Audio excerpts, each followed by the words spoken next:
Mas Joko, ada suara musiknya itu di Oh, mute. iya. Silakan, Bang Kingpin. Bang Kingpin masih di sini nggak?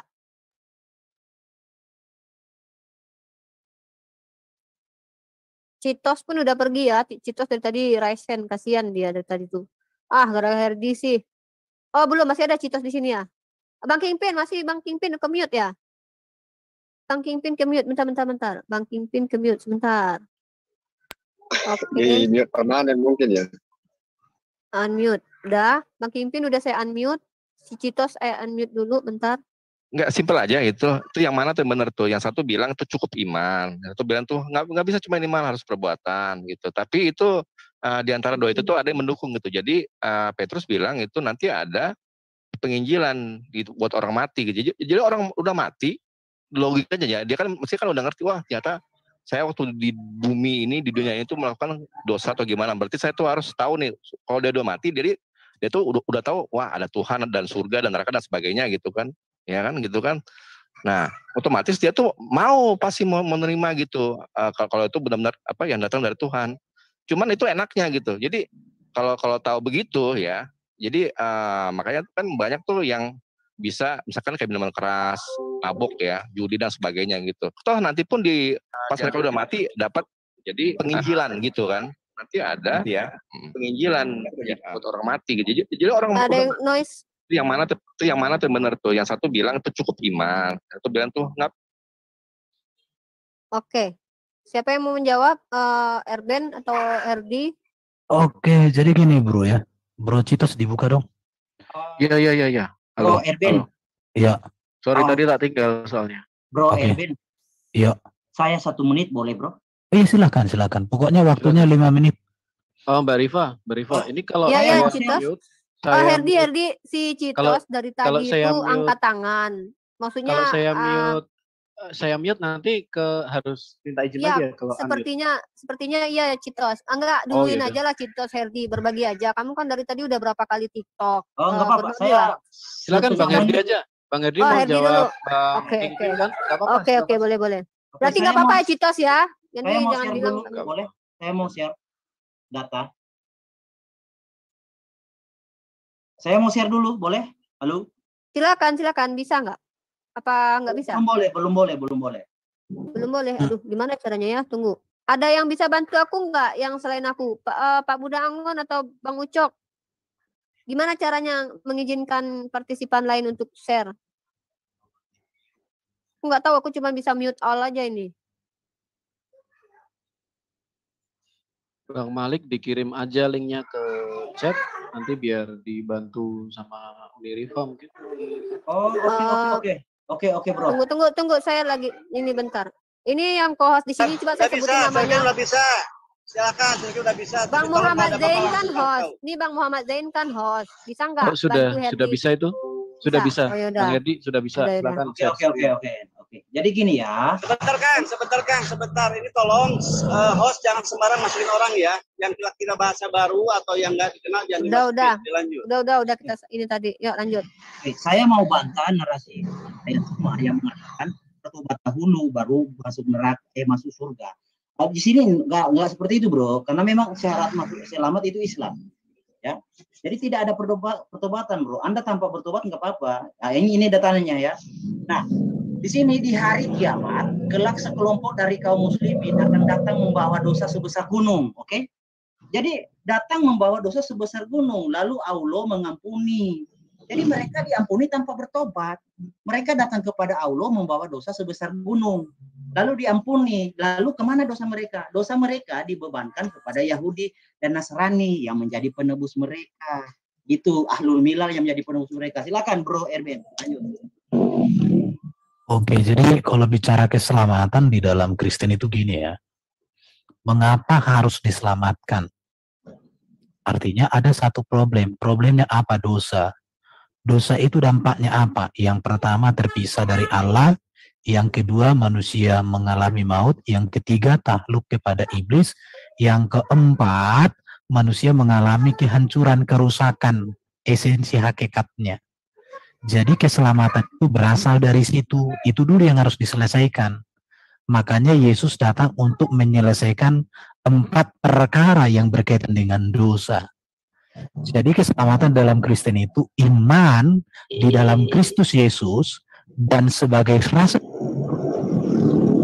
perkara iman itu sudah persoalan dosa itu sudah dikerjakan oleh Allah melalui Yesus, maka kita melakukan perbuatan baik. Jadi perbuatan baik itu adalah respon syukur, domba ribut, syukur atas apa yang sudah dikerjakan oleh Allah. Makanya anugerah menjadi dasar dari kita melakukan perbuatan yang baik. Tanpa anugerah, perbuatan baik itu tidak ada artinya. Tidak ada arti perbuatan baik tanpa anugerah. Tetapi perbuatan baik yang dilakukan di dalam anugerah, inilah kebenaran iman Kristen. Citos, tambahkan bro. Oke, siap. Jadi gini Bang Fahmi, saya kasih analogi ya. Sorry tadi anakku lagi nangis, jadi tak tinggal. Jadi gini Mas Fahmi, ketika Anda menjadi putra dari kerajaan Inggris misalnya, tentu Anda punya semacam apa ya, nature untuk beginilah tata cara seorang raja, seorang anak raja yang akan menjadi raja nanti misalnya. Nah, berbeda dengan orang-orang yang di luar sana, misalnya orang-orang dari kalangan bawah, dari kalangan misalnya dari kalangan, mohon maaf, gelandangan. Nah, ketika Anda diangkat menjadi anak dari salah satu raja di Inggris, otomatis secara nature Anda pun, Anda juga akan diubah untuk mengikuti nature kerajaan Inggris. Nah, yang menyelamatkan apa? Adalah anugerah tadi. Anda diangkat, tetapi itu akan menjadi nature Anda. Tidaklah kamu sempurna seperti Bapamu di surga itu adalah sempurna. Bukan untuk membayar Anda menjadi anak raja kerajaan Inggris. Saya ulang ya. Bang Erwin mau nambahin? Sudah, lanjut aja bro. Lanjut. Ya, jadi keselamatan di dalam kekristenan itu berawal dari penebusan yang dilakukan Kristus yang membuat kita dilayakkan menjadi anak Allah. Seorang karyawan mau berangkat jam 7 pagi sampai jam 5 pagi, jadi 24 jam dia bekerja, dia nggak akan pernah mendapat warisan. Tetapi seorang anak, dia akan mendapat warisan berbeda tanpa dia harus melakukan pekerjaan-pekerjaan seperti yang dilakukan oleh karyawan tadi untuk membeli hak waris tadi. Itulah keselamatan di dalam Kristen. Jadi begitu Anda diselamatkan, ya saat itu Anda menjadi anak Allah dan Anda adalah pewaris kerajaan Allah. Tetapi di dalam perjalanannya, ingat, kita masih ada yang namanya pencobaan dan lain sebagainya. Yang nantinya di tengah perjalanan itu ada 2 pilihan. Orang-orang yang seperti di Matius 7 ayat 22 atau 21 yang mereka mengaku Yesus Tuhan tetapi tidak melakukan kehendak Bapa, artinya dia tidak mengikuti nature kerajaan Allah, bukan melakukan itu untuk mendapatkan kerajaan surga, mengikuti nature. Sementara di Lukas 10 ayat 17 mereka mengaku Yesus Tuhan melakukan mujizat-mujizat tapi mereka mendapat kerajaan surga. Jadi di situ singkatnya seperti ini, Bang. Mereka yang mengaku percaya Yesus, tapi terus berbuat dosa, mereka tidak percaya Yesus. Bisa dipahami tidak? Mereka yang mengaku percaya Yesus, tapi terus-menerus berbuat dosa, mereka tidak sama sekali percaya kepada Yesus. Ini untuk menjawab, apakah perbuatan atau iman? Saya ulangi ya, mereka yang percaya Yesus, tapi terus-menerus berbuat dosa. Mereka tidak percaya Yesus, dan mereka tidak diselamatkan.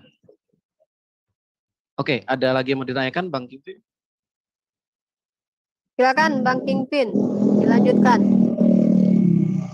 Itu ada yang noise itu, Pak Budak Angon di mute bentar ya. Mute dulu, saya di jalan, mute tolong. Ya, sebenarnya simpel. Tadi kan yang di Galatia 2 itu bicara tentang bukan perbuatan gitu, tapi cukup iman. Gitu kan. Nah, sedangkan di Yakobus tadi itu perbuatan. Berarti apa? Berarti kalau menuju perbuatan berarti ada yang diperintahkan, ada yang dilarang, ada yang ditetapkan gitu kan. Nah, kalau gitu kita bisa setuju dong kalau itu merujuk kepada Mosaic Law, hukum Musa gitu kan. Termasuk juga di antara ya mungkin 10 pertanyaan gitu ya, gitu kan. Cuman gini, gitu kan. Saya kan, boleh harmonisasikan nggak? Sebentar, sedikit lagi. Supaya Citos. Tadi Citos bicara, Bang Kingpin tidak menyela. Bergantian ya, Citos. Ya, begini. Jadi, apa namanya, kalau dibilang itu cuma perasaan, berarti kan perasaan itu kan nggak bisa diukur gitu loh. Yang bisa diukur kan perbuatan, gitu kan. Perbuatan itu. Jadi kalau kita tahu dia tuh orang alim gitu ya, berarti dia tuh sering sholat jamaah di masjid, dia ngaji, kalau lihat rumahnya dan sebagainya, dan itu murah senyum dan sebagainya, itu kelihatan dari perbuatan gitu. Tapi kalau cuman feeling, bagaimana bisa diukur? Sedangkan di Galatia tuh bilang itu kan bukan karena nih, saya share lagi deh supaya inilah. Jadi saya nggak mau dianggap cuman omdo gitu. Ya, tetapi hanya oleh karena iman, gitu. Jadi menurut Paulus ini itu nggak penting perbuatan, cuma iman saja gitu. Apapun nanti perbuatannya itu nggak dihitung. Yang dihitung itu cuma feelingnya saja gitu, imannya saja gitu kan. Iman itu kan yang namanya pembuktian itu tidak wajib. Bro Kingpin, ayat berapa itu bro? Galatia 2:16. Oke. Mungkin perlu dibaca secara keseluruhan, kurasa. Sedikit lagi. Oke, coba. Iya. Tidak seorang pun yang dibenarkan oleh karena melakukan hukum Taurat. Ini aneh gini. Tidak seorang pun dibenarkan karena melakukan hukum Taurat. Artinya apa gitu kan? Kalau Tuhan sudah menetapkan perintah larangan gitu kan, itu tidak dibenarkan kalau menurut Paulus gitu. Yang dibenarkan itu cuma feelingnya kepada Yesus saja. Jadi soal itu Paulus itu ingin membuat Tuhan tandingan gitu. Kalau menurut saya gitu. Ya sudah, silakan. Oke, biar siapa yang menjawab? Bang Erben ya? Silakan Bang Erben. Tetap layarnya tadi bro ditunjukkan supaya kita lihat kalimat demi kalimat itu. Silakan aja. Saya mau WA dulu. Oke. Jadi gini ya. Tidak ada orang yang dibenarkan karena melakukan hukum Taurat. Kenapa? Karena hukum Taurat itu tidak bisa mengampuni dosa. Tapi hukum itu hanya bisa menunjukkan apa itu dosa. Yang membenarkan itu adalah Yesus. Contoh, kalau di pengadilan, hukum itu tidak bisa membenarkan orang. Itu hanya hukum itu menunjukkan kesalahan orang. Kemudian hakimlah yang memutuskan apa yang menjadi hukumannya. Jadi Yesuslah menjadi hakimnya. Dan Yesus menentukan kebenaran itu melalui kasih karunia. Bukan karena lagi kemampuan seseorang melakukan hukum Taurat. Karena tidak ada yang bisa melakukan hukum Taurat secara sempurna, hanya Yesus. Dan berbicara tentang dosa, hukum Taurat tidak bisa menyelesaikan dosa. Hanya menunjukkan dosa. Yang bisa menyelesaikan dosa hanya Allah. Dan itu dinyatakan melalui Yesus Kristus. Jadi itu penegasannya. Bro Citos tambahin bro. Ya, bisa dibuka di Ulangan 27 ayat 26. Saya bacakan aja gimana? Boleh? Oh, boleh Mbak Rifa, silakan. Ulangan 27 ayat 26. Ayat 26 terakhir ya. Terkutuklah orang yang tidak menepati perkataan hukum Taurat ini dengan perbuatan, dan seluruh bangsa itu haruslah berkata amin. Oke. Jadi jelas setiap hukum Taurat itu ada sekitar 600 sekian itu ya. 613. Nah, 613. Kalau lowong 1, dia termasuk di dalam apa? Terkutuk. Itu pemahamannya Bang Kingpin. Jadi Anda mau melakukan, nih, saya nggak makan babi, saya nggak makan unta, karena Taurat nggak boleh makan unta. Terus saya nggak ngawinin, saya nggak gituin menantu, karena di imamat ada dikatakan seperti itu. Saya tidak melakukan tindakan itu. Tapi satu, saya nggak hormati orang tua misalnya. Ya udah, terkutuk. Jadi mau melakukan 600 berapa itu? 13, cuma 612 yang dikerjakan. Dia sedang berada di bawah kutuk. Itu pemahaman yang diomongkan oleh Rasul Paulus tadi. Tetapi kembali lagi Bang Kingpin, tantangan kami adalah bagaimana mengharmoniskan apa yang ada di Galatia tadi dengan apa yang ada di dalam kitab Yakobus tadi. Jadi dengan jangan dikira Rasul Paulus nggak apa maksudnya asal-asalannya di dalam Galatia di dalam kitab ini pun juga dikatakan sama loh. Paulus mengatakan seperti ini, pemurid tidak punya hak masuk kerajaan surga. 1 Korintus 6 ayat 9. Ini yang dikatakan Rasul Paulus. Atau tidak tahukah kamu bahwa orang-orang yang tidak adil tidak akan dapat bagian dalam kerajaan Allah? Jangan sesat. Orang cabul, ini Paulus yang mengatakannya. Cabul, menyembah berhala, orang berzina, menikah dengan orang yang diceraikan, itu berzina. Banci, orang pemurid, pencuri, orang kikir, pemabuk, pemfitnah, dan penipu. Tidak akan mendapat bagian dalam kerajaan Allah. Nah, ayat 11 dikatakan, beberapa orang di antara kamu demikian dahulu, tapi kamu telah memberi dirimu disucikan. Artinya apa? Ketika Bang Kingpin atau saya diangkat sebagai anak oleh Allah, step selanjutnya apa? Kita memberi diri disucikan. Jadi iman tadi sejalan dengan kita berubah menjadi nature sebagai anak Allah. Ketika kita juga mengikuti nature anak Allah, ya sudah, iman itu sampai kepada kesempurnaan. Nah, setiap Oke, sudah cukup saya rasa waktunya, saya perhatikan. Gantian ya? Ya, gantian. Oke, silakan. Halo. Oke, ganti saya yang tanya. Galatia 2, enggak, sebentar. Masih di ini dulu, nanti kalau sudah clear ini sedikit lagi Bang Kingpin ada penekanan ya, ini mungkin. Ini terakhir aja. Ini jadi gini. Tadi kan dibilang itu kan yang di Galatia itu kan begini itu ya. Bukan karena melakukan hukum Taurat, gitu kan? Bukan karena melakukan hukum Taurat. Jadi menurut Paulus itu yang namanya apa? Itu yang benar menurut dia itu orang yang tidak melakukan hukum Taurat, cuma perasaan kepada Yesus Kristus saja gitu. Nah, apa saja hukum Taurat nih? Saya buka aja tuh. Ini satu bagiannya itu kan. Yang nomor bagian pertama 9 tuh not to put the word God into the test. Jadi jangan mencobai Tuhan gitu kan. To imitate his good and upright ways. Jadi untuk niru-niru gitu. Ya, terus apa lagi di sini? To honor the old and wise, to learn the Torah and to teach it. Jadi kalau menurut Paulus gitu, yang perjanjian lama itu nggak wajib gitu menurut dia gitu. Karena di sini dibilang apa? Salah satu bagian dari ini ya, a list of the 613 mitzvot gitu. Terus bagian 2-nya itu dibilang apa di sini? Bagian 2 dibilang Torah ini ya, to learn Torah and to teach it. Jadi Paulus itu nggak mau gitu kalau orang itu untuk mempelajari Torah dan mengajarkan Torah gitu. Padahal di situ ada juga perintah-perintah yang kalau saya bilang itu sebenarnya baik gitu. Nggak boleh membunuh, nggak boleh dan sebagainya gitu kan. Itu baik gitu. Nah, Paulus itu nggak mau gitu. Karena apa? Karena mungkin dia tuh sekongkol sama Petrus atau gimana gitu kan. Dia bilang apa gitu kan. Nanti kalau sudah mati, nanti akan ada berita Injil datang gitu. Makanya enak sekali kalau jadi orang Kristen ini gitu kan, berbuat dosa semaunya di muka bumi ini, toh walaupun nanti mati akan diberitakan Injil. Mungkin dibaptis atau gimana, saya nggak ngerti juga lah gitu. Kayak gitu aja, thank you. Oke, kalau baptisan orang mati. Citos sama Bang Erben satu kali ini. Oh ya, silakan Bang Zuma. Karena tadi kan Citos juga sama Bang Erben berdua. Silakan, Bang Zuma. Iya. Justru tadi lucu nih ya, ketika Anda mengambil Ulangan 27 nomor 26, harusnya sahabat ini ngerti bahwa Anda ini adalah orang-orang terkutuk.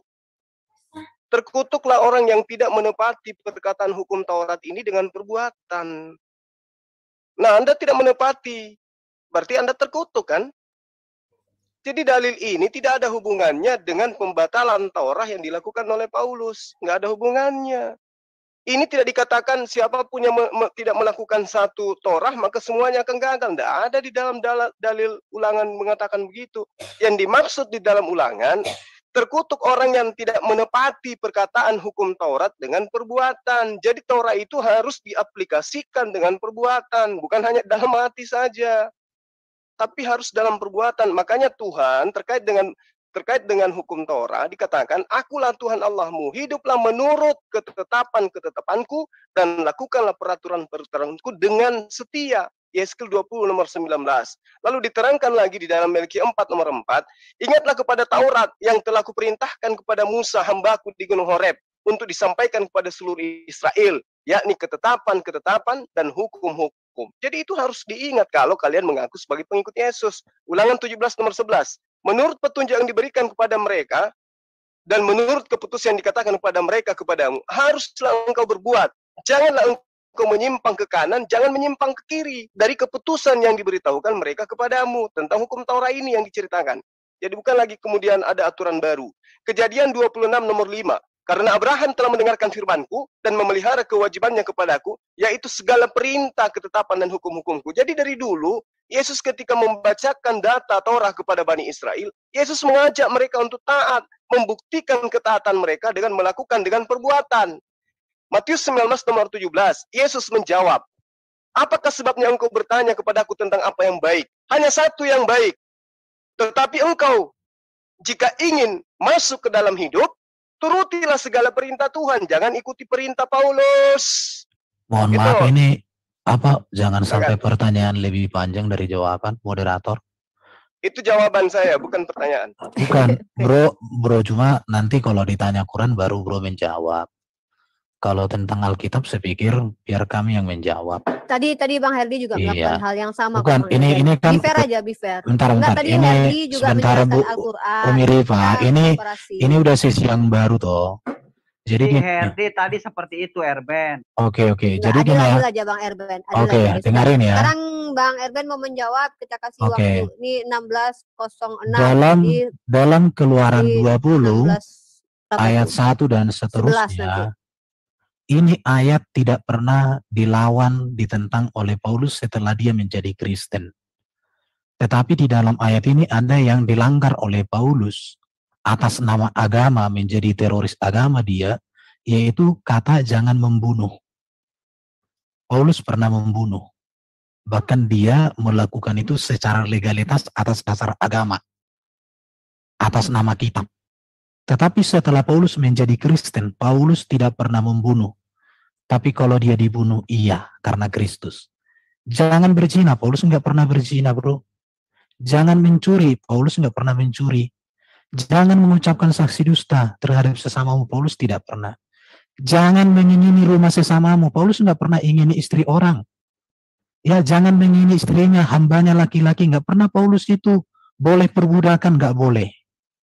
Saya katakan begini, kalau moralitas Paulus bobrok setelah jadi Kristen, saya yang pertama mengoyak-oyak tulisan Paulus, dan saya akan berbalik 180 derajat menjadi agama Batak. Betul ya? Oke ya. Nanti kita cross-check. Kita bisa cross-check. Oke. Moderator, jangan jadi debater. Kalau enggak, aku sama kamu. Enggak.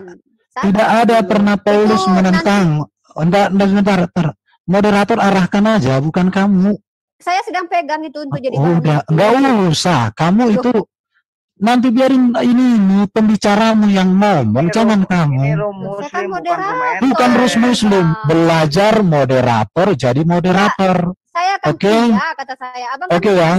Gini lah, enggak apa-apa, moderatornya sini memang kayak gitu. Lanjutlah. Ya udah, oke. Luar biasa. Jadi Bang Erben yang menantang. Oke ya. Nanti kalau Bang Erben bisa kami buktikan ya Paulus itu moralnya hilang, nanti Abang jadi agama Batak ya. Iya. Kalau Oke, nanti saya akan buktikan bahwa kalian gagal memahami kebenaran, kekudusan, kesucian Paulus. Karena kalian belajar Alkitab, seperti kalian belajar Quran, di mana ayat 1, 2, 3, satu topik, 3, 4, 5, 6, satu topik. Nanti kita bahas. Lanjut aja. Lanjut. Oke, nanti kita akan jelaskan itu. Silakan Bro Citos, tambahin Bro. Bro Citos. Ya, oke.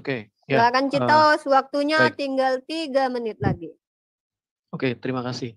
Jadi kalau di dalam Taurat dikatakan menyingkapkan menantu perempuan itu zina. Jadi itu menabrak hukum ke berapa tadi? Ke berapa Bang Erben? Hukum ke-7. Ke-7. Kemudian Yesus juga mengatakan siapa kawin dengan perempuan yang diceraikan, dia berbuat zina. Nah, dua hal yang ditentang oleh Yesus dan ditentang oleh Taurat itu justru ditegakkan oleh baginda. Jadi ketika Zainab bercerai, kemudian Zaid dengan Zainab bercerai, kemudian Zainab ini kemudian menikah dengan beliau. Baginda. Lari ke Islam ini aneh. Kita kan bicara. Memang mereka begitu. Ketika mereka menuntut kita untuk baik, mereka justru mengingkari, kan biasa, nggak apa-apa. Kita tahu itu kok. Ini moderator apa narasumber sih Bu Rita ini? Ini saya habis ya. Timing saya habis Masih ya. ada Sabarlah 2 kalian. menit lagi. Memang gini di Citos. sini moderatornya bisa bacot. Lanjut. Iya, di sini memang luar biasa. Room Islam sangat baik. Kalian Oke. Ganti aja moderatornya, ganti. Kemudian Ini Emang siapa moderator. lu? Udah nggak apa-apa. Ayo, Silakan. 2 Bro menit Citos. lagi, Citos. kemudian Bang Abaikan Kim, suara Kristen yang mengganggu, Citos. Itu memang biasa itu. Haris itu begitu. Lanjut, Citos. kemudian Bang Kingpin juga mengatakan gimana ya ada iman diselamatkan tanpa perbuatan. Pernah nggak kejadian? Oh, itu pernah terjadi. Jadi di orang yang di sebelah Yesus, dia ketika mati, dia percaya kepada Yesus, Yesus berkata, hari ini juga kamu ikut aku ke Firdaus. Tetapi kalau dia masih punya kesempatan hidup, dia pasti juga akan melakukan apa yang Yesus perintahkan. Yang Yesus perintahkan itu beyond moral. Yang Yesus perintahkan itu beyond Torah. Kalau Torah bilang, kamu bunuh orang, itu baru kamu melakukan kesalahan. Yesus bilang, kamu baru benci orang, kamu sudah lakukan kesalahan itu.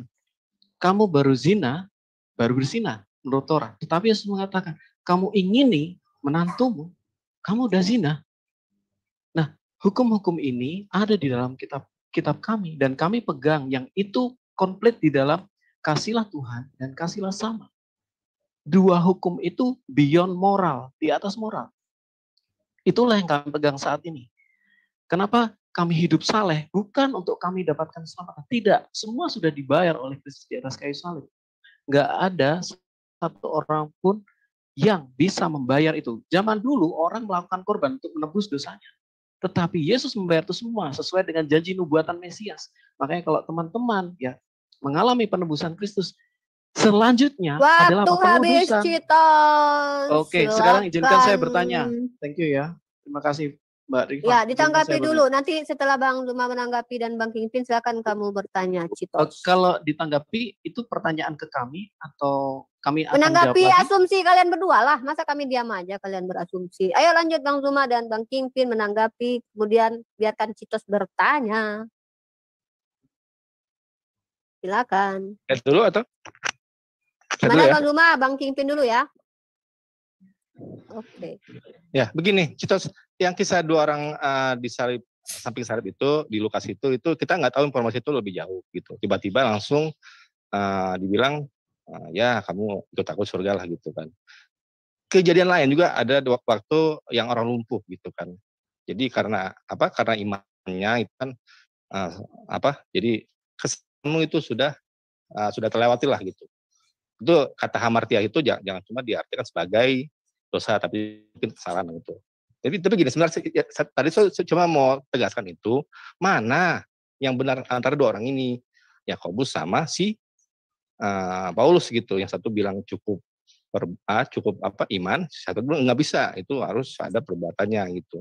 Nah itu sih, cuman tadi tuh saya jujur saja ya, saya tuh nggak nangkap gitu, apa jawabannya tuh seperti apa gitu. Karena dari teks itu bilang yang satu iman cukup, itu nggak perlu perbuatan, yang satu bilang harus ada perbuatan. Udah gitu aja, thank you, sudah selesai. Bang Luma atau diganti dengan Kang Ade, silakan Kang Ade, ke-mute ya. Mana Kang Ade, aku buka dulu. Oke, lanjut. Oke. Silakan Kang Ade. Pertanyaan gimana tadi? Atau yang bertanya?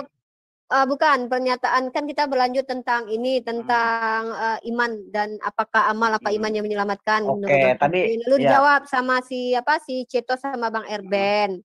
Nah, terus lagi sampai si Citos membawa-bawa menikahi menantu lah gitu ya, sampai dia bawa di dalam hukum Torah tuh enggak ada begitu. Gitu. Silakan Bang Ade. Oke, jadi Zaid bin Haritsah ini ya.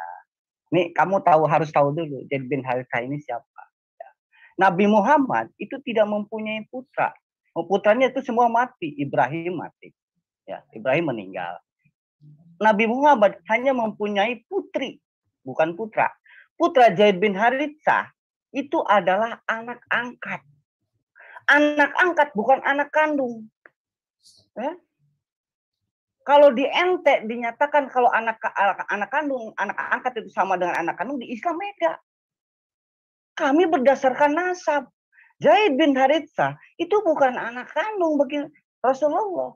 Dia adalah anak angkat. Anak angkat tidak ada hubungan saudara. Nah, ketika ada syariat, kami mempunyai syariat. Di dalam Islam kami boleh menikahi janda. Janda mati atau janda cerai.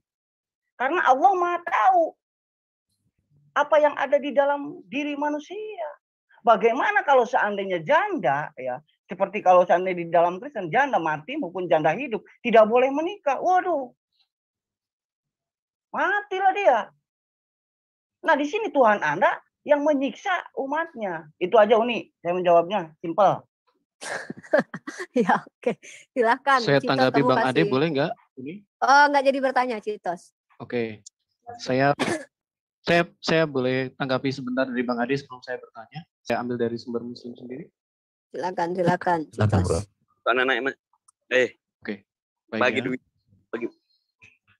Ini adalah tafsir Kemenak ya soal pernikahan surat Al-Ahzab 33. Kok belum muncul, Bro? Share-nya.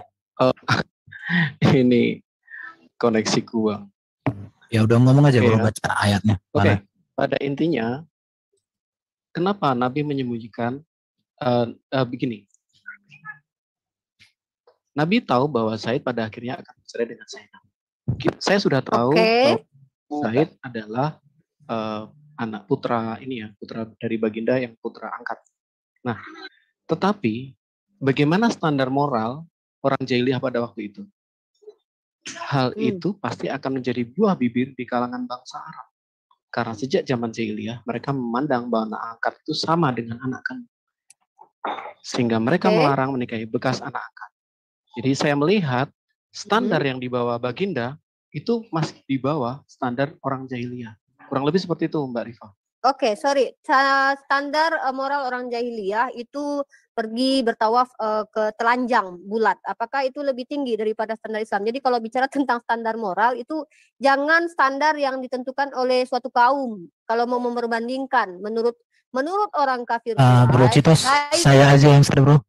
Ya, baik bagi mereka itu bertelanjang bulat kalau tawaf. Jadi kalau Anda bahas tentang dalil ini, di mana Rasulullah itu menikahi menantunya gitu loh. Kita minta itu aja. Di mana dalil bahwa Rasulullah itu menikahi menantunya? Menantunya yang mana? Siapa nama menantunya yang dinikahi? Umi Rifa nanti dulu dong, kan masih waktu kita. Ya jawabnya jangan kemana-mana. Oke. Jadi gini, Bro. Oke, ya. Bro pahami tentang iman dan perbuatan itu dua hal yang tidak pernah dibenturkan. Jadi kekristenan itu menjadi timpang ketika iman dan perbuatan baik itu dipisahkan atau dibenturkan. Jadi Paulus dengan Yakobus sepakat iman yang benar adalah menghasilkan perbuatan yang benar. Perbuatan yang benar harus dilakukan di dalam iman yang benar. Perbuatan yang benar tanpa iman yang benar itu bukan kebenaran. Jadi ini harus catatan kepada Bro Pahmi. Jadi harus kamu pahami konteks dari surat Paulus dengan konteks surat Yakobus. Kenapa? Karena di dalam jemaat itu ada orang salah memahami hanya dengan iman nggak perlu berbuat baik, maka diluruskan. Ada orang mengatakan cukup berbuat baik, nggak perlu beriman, harus diluruskan. Itu pemahaman kekristenan. Sekali lagi saya katakan, iman yang benar melahirkan perbuatan yang benar. Di situ ya. Tapi perbuatan yang benar tanpa di dalam iman yang benar itu bukan kebenaran. Tetapi dasarnya adalah iman. Itu menjadi dasar. Saya pikir ini sudah sangat jelas yang harus dipahami. Jadi kembali lagi saya mau katakan sama teman-teman muslim ya tentang Paulus. Paulus dengan Yakobus nggak pernah bertentangan. Paulus dengan Yesus juga tidak pernah bertentangan. Paulus dengan hukum Taurat juga tidak bertentangan. Bahkan Paulus itu pelaku hukum Taurat. Dia mengatakan tidak bercela. Saking tak bercelanya menurut hukum Taurat, sampai dia melanggar hukum Taurat itu sendiri. Bayangin. Jangan membunuh karena dia membunuh orang. Oke, tapi itu masa lalu. Terima kasih. Boleh saya mohon izin Kang Pami sebentar. Sebentar, waktunya masih ada enggak ya? Ada. Saya mohon izin. Saya mohon izin. Bentar, moderator. Bentar. Ya. Masih ada waktunya moderator? Ya, tadi yang terakhir ini saya nggak lihat waktu nih Bang RB. Enggak, saya Oke. Mau share aja sedikit. Itu kan tadi kan bilang. Oke, nanti setelah ini saya tahu nih yang mau counter si. Oke, setelah tunggu dulu Bang Erben dengan Citos, setelah biarkan Bang Pami dengan Bang Ade berkolaborasi menjawab. Setelah itu saya juga. Maksud aku kalau masih ada buku, saya mau jelaskan ini ya. Nanti. Biar ditanggapi dulu. Silakan nanti tanggap. Silakan Bang Kingpin. Oke, ini jadi kan bilang itu katanya tuh Paulus tuh nggak bertentangan dengan Yakobus dan sebagainya. Ini saya baca itu dari Kis 21:18 ya, benar 18 saja deh, gitu kan. Pada kesempatannya tuh pergilah Paulus bersama-sama dengan kami mengunjungi Yakobus. Terus langsungnya kita lompat ke ayat ini ya, ayat 22. Jadi bagaimana sekarang tentu mereka akan mendengar bahwa engkau telah datang ke mari sebab itulah kenapa yang kami katakan ini. Di antara kami ada tempat orang yang bernazar gitu. Jadi antara Paulus dan Yakobus itu gini, Yakobus itu mungkin dia ngundang atau gimana? Yakobus itu mungkin dia ngundang atau gimana? Tuh ingin mempertanyakan apa gini? Apa ya? Mana ya dari sini? Di ayat berapa, Bang Pami? Bisa baca. Tetapi mereka mendengar tentang bahwa engkau mengajar semua orang Yahudi yang tinggal di antara bangsa-bangsa lain untuk melepaskan hukum Musa. Itu yang dipertanyakan sama Yakobus gitu. Kalau Yakobus itu saya tuh kayak mengizinkan atau apa gitu, itu nggak akan dipertanyakan. Oh ya benar, Yesus bilang itu mesti mengajarkan orang-orang lain gitu. Tapi ini kan mereka itu ketemu gitu, pasti ada yang ingin diklarifikasi, mungkin itu cuma gosip atau gimana gitu. Jadi jelas-jelas ini ada perbedaan antara Yakobus sama Paulus gitu. Udah gitu aja. Silakan Bang Ade. Ya, Kang Ade, silakan Kang Ade.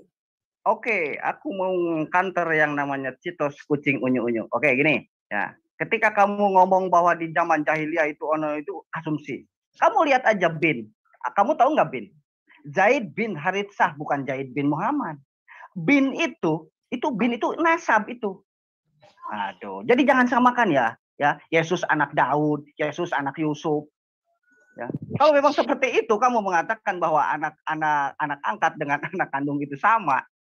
Di mana siapa di dunia ini yang mengatakan bahwa anak angkat dengan anak kandung itu disamakan? Nggak ada. Tetap mempunyai nasab. Ya. Seperti marga di Batak. Ya. Itu seperti itu. Bin Haritsah. Nggak bin Muhammad, ya. Jadi kamu itu ya kalau membahas tentang ini larinya ke perceraian ya. Berarti Tuhanmu itu tidak menyadari ketika Dia menciptakan manusia wanita, Dia tidak tahu naluri wanita. Kalau seandainya wanita tidak boleh kawin setelah janda, coba. Mending sekalian aja kayak di Korintus atau di mana tuh ketika Paulus ngomong akan lebih baik seperti aku untuk tidak kawin. Harusnya Kristen kalau konsisten mengikuti pendahulunya ulamanya yang di sini notabene-nya Paulus jangan kawin semua. Contohlah Paulus tidak kawin, ya. Jadi hancur semua. Ya, apakah itu pelajaran yang baik menurut Anda? Silakan jawab. Oke, sebelum ke Cetos, aku udah mau pamit dulu. Siapa yang dari Muslim yang mau menggantikan aku sebagai moderator? Tolong Muslim, siapa di sini? Ayo kucing unyu-unyu, jawab. Bentar, Bang Ade, aku mau hopper handle dulu. Pak Imanes, monitor Pak Imanes. Pak Imanes. Siap. Gantikan aku, tapi sebelum aku turun, aku mau kasih ke Citos. Bukan Bang Erben. Bang Erben bilang tadi tidak ada pertentangan antara apakah amal atau iman. Tapi Bang Erben coba baca di dalam Lukas pasal ke-7:47. Sebab itu aku berkata kepadamu, dosanya yang banyak itu telah diampuni. Apa sebab dia diampuni? Sebab ia telah banyak berbuat kasih. Berarti karena amalan dia diampuni. Tapi abang baca di Ibrani pasal 9 ayat ke-22. Ibrani 9:22. Dan hampir segala sesuatu disucikan menurut hukum Taurat dengan darah. Dan tanpa penumpahan darah tidak ada pengampunan. Ini bertentangan Bang antara Lukas dengan Ibrani. Di mana Yesus mengampuni seorang wanita Maria Magdalena yang melacur ya kalau tidak salah. Karena dia banyak berbuat kasih tanpa Yesus belum mati waktu itu menumpahkan darah. Di Ibrani, beda. Oke, sudah. Ya, jadi kalau Islam itu berbuat baik untuk mendapatkan pahala. Aku izin ya Bang Erben. Beda, Oke. beda. Oke. Lu tuh Bang Erben didampingin sama Bang Imanes, aku itu aja. Silakan Bang Erben Udah, jawab. saya akan jawab semua. Oke, aku pamit dulu ya. Bentar. Kebaikan kan untuk dapat pahala. Cari-cari pahala gitu loh, nabung. Bang Erben kasih tahu. Banyak ngomongnya tadi nggak dipotong waktunya. Bentar. Oke, sudah. Izin sama aku udah bilang. Aku mau keluar sambil mempertanyakan ini sama Bang Erben. Jadi kalian kenapa sih Kristen? Moderatorin kalau nggak ada yang bisa moderatorin. Siapa kamu di sini jadi moderator? Oten nggak tahu diri nih ya udah. Udah. Di sini yang aku pengen jawab lagi lo begini. Tahu kalian semena-mena. Arjuna udah. Bentar. Arjuna udah tenang, Bos. Tunggu, Pak Imanes, ambil alih Pak Imanes. Bentar, Bang Erben, kondusifkan dulu itunya. Iya, udah. Agak susah. Aku nggak puas, agak susah. Oke. Forum dialog lintas agama, tunggu. Bentar, Bang Erben, dikondusifkan dulu. FDLA, tolong dikasih co-host Pak Imanes dong. Kalau nggak, langsung aja di moderator. Aku mau live nih. Oke, sudah ya. Bentar. Ini belum kondusif, moderator belum ada. Nanti kalian sewenang-wenang di sini. Aduh. Bang Domba aja moderator, dia adil kok. Enggak bisa orang Kristen. Enggak apa-apa. Kalau ada Muslim enggak apa-apa. Ayo cepat, Bang apa sih di VDLA, Bang Don, mana nih Bang Don nih? Muslim Oke, sudah. Oke, ya. Pak Imanes, ya. Pak Imanes aku tinggal ya. Terima kasih Pak Imanes. Bye semua. Amin dari tinggal. Oke. Hati-hati Mbak Rifa. Tenang sudah. Bang Kevin membaca itu biasakan utuh, Bang. Abang sebagai seorang dosen. Lihat ini kesepakatan mereka ini kan, tetapi mengenai bangsa-bangsa lain. Jadi sudah ada ketetapan mereka untuk bangsa-bangsa lain. Cuma karena bro tidak membaca utuh, maka bro menjadi repot. Kalau berbicara tentang sunat bro, saya kasih ini data samamu supaya ada beberapa perbandingannya untuk bro pahami. Ini ya, ini dia. Datanya gini. Oke.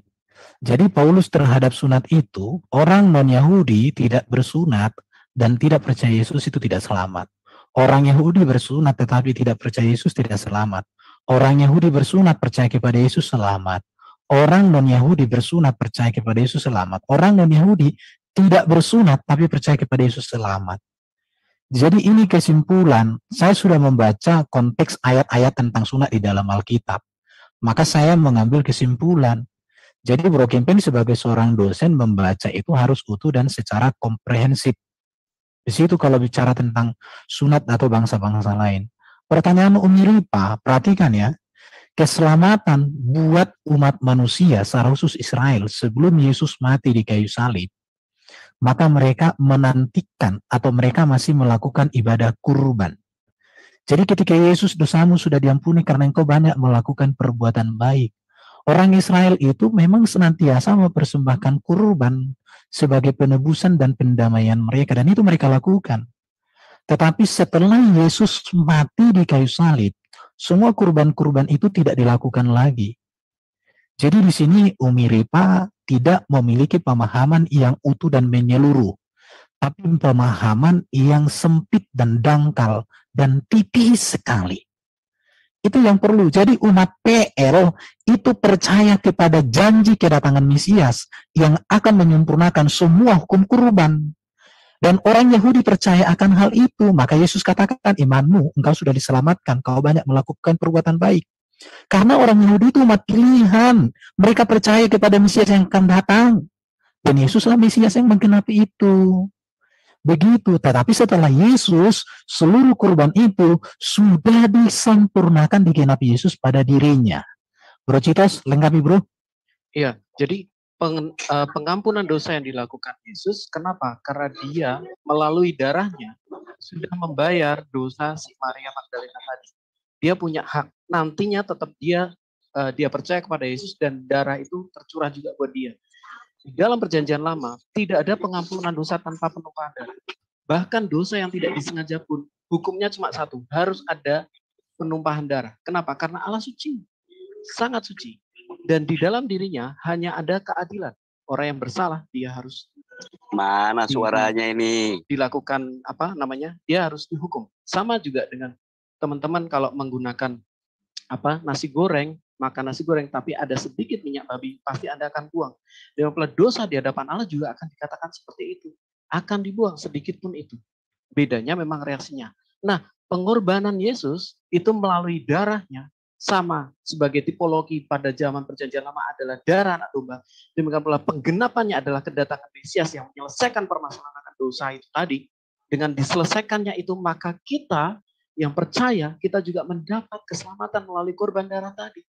Demikian pula Maria Magdalena dikatakan dia berbuat baik. Apa yang dia lakukan berbuat baik? Dia tidak beramal, dia tidak apa? Dia hanya membasuh kaki Yesus. Artinya apa? Dia percaya di hadapan Allah, itu sudah jadi perbuatan loh. Abraham pun dibenarkan karena iman, karena dia percaya akan janji itu, karena itu Allah menganggap itu adalah sebagai sebuah kebenaran. Oke, sekarang saya sangat berharap sekali, saya boleh, mohon maaf, saya bukan sombong, bukan riak, saya ingin diskusi berdua dengan Bang Suma, karena ini pertanyaan saya sudah bertahun-tahun, berbulan-bulan saya tanyakan, dan saya tidak ada kesempatan, dan puji Tuhan ini ada kesempatan. Saya ingin berbicara mengenai 3 hal, yaitu varian Quran, kesejarahan Quran, dan yang terakhir saya mau bicara mengenai moral baginda. Nah, pertama saya akan berbicara mengenai varian Quran terlebih dahulu. Berarti Citos begini ya. Ada bentar deh. Ada bentar deh. Ya, saya di belakang. Jadi untuk itu kita tanyakan ke beliau. Kita mungkin harus atur waktunya karena beliau di sana juga sudah waktunya untuk berbuka ya. Mungkin maaf Ustadz, saya soalnya angkat tangan dari tadi sampai keju saya. Saya ingin menanyakan. Yang lainnya makanya kita tanyakan dulu ke beliau apakah dia bersedia atau memang kan di sana sudah mau buka nih, udah di sana setengah ini ya. Kita Ustadz Cuma. Gurunda Cuma, bagaimana Gurunda? Ada 3 topik disediakan Bro Citos untuk dituntaskan sore hari ini. Bersediakah Gurunda? Oke, saya tidak bersedia, takut.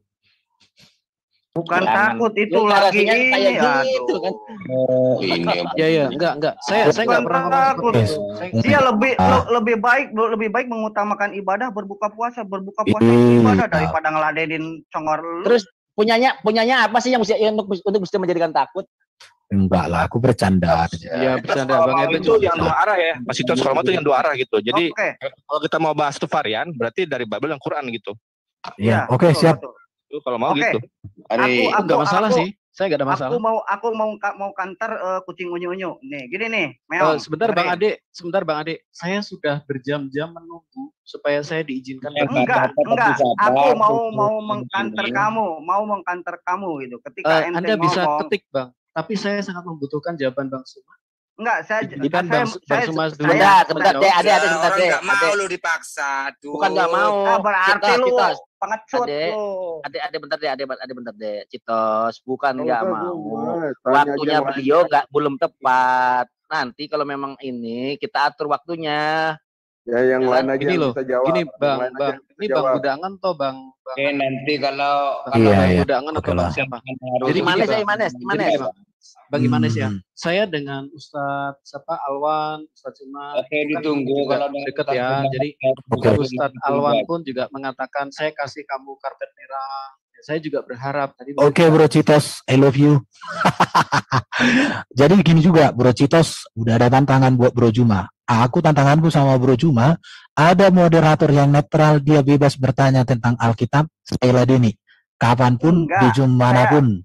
Nanti dulu, jangan curhat dulu. Ini pertanyaan saya belum dijawab, Ya. Bagaimana itu 2 Korintus? Apa 2 Korintus? 2 Korintus 11 ayat 23. Apa itu, Bro? Coba bacakan aja. Buka aja 2 Korintus 11 ayat 23. Ini kayaknya udah biasa saya jawab ini. Iya. Ya akan lebih baik seperti aku untuk tidak kawin. Kenapa nggak mengikuti gini. Paulus untuk tidak kawin? Lebih baik kan, bukan harus. Jadi lebih baik itu masalahnya Bro nggak membaca utuh aja. Udah, ku baca. Bro Citos. Ini janda-janda yang muda disuruh kawin lagi sama Paulus, nggak ada masalah. Jadi kalau kamu gini. Konteksnya pertanyaan saya akan lebih baik seperti aku. Itu kan namanya lebih baik. Nah, memang di sini nggak ada jawabannya. Kawin dengan tidak kawin itu lebih baik mana? Lebih baik tidak kawin. Mau kau bahas? Lebih baik tidak kawin kan? Iya, lebih bagus. Kan? Karena ada hukum persidangan, maka kawin kawin. Ayo, Jadi gini, gini. Harusnya jangan Kita baik. kawin. Oke, Harusnya ayo jangan kita bahas. kawin. Harusnya jangan Udah. kawin. Yang Ya kawin. udah. Ayo kita bahas. Kamu sudah jadi suami yang baik. Saya percaya sudah Bang jadi Adi orang ini tua baik. Kok kacau gitu, pedaku. Sore. Tenang. Gini. Saya cuma mau bertanya ini kepada Yang enak-enak di sini Satu-satu saya sudah dong. angkat Satu-satu tangan dong. sekitar 3 jaman kalau tidak salah ya. Mungkin saya Itu iya, aku kan Makanya Mas melihat Citos kalau dari mau tuh kita tuh bahas 2 arah gitu. Kalau mau kritik tekstual kita varian nggak ada masalah, Bang. Kita nggak Iya, ada nggak masalah. apa-apa. Oke, Anda mau atau Ustadz Zuma yang mau? Yang Kerso, Ustadz Zuma. Kalau saya karena iya gini, makanya saya bilang itu dijadwalkan saja di mana, kapan, kan begitu. Kalau Enggak, Mas Citos karena gini, Bang Kingpin, saya itu kerja. Jadi saya tuh kalau selong, saya baru bisa masuk. Jadi Terus saya orang lain nggak kerja gitu? Terus orang lain nggak kerja maksud lo?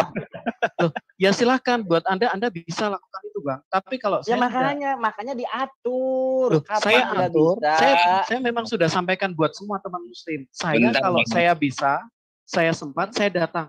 Saya biasanya seperti itu, Bang. Jadi Kalau saya gitu, jarang membuat jadwal.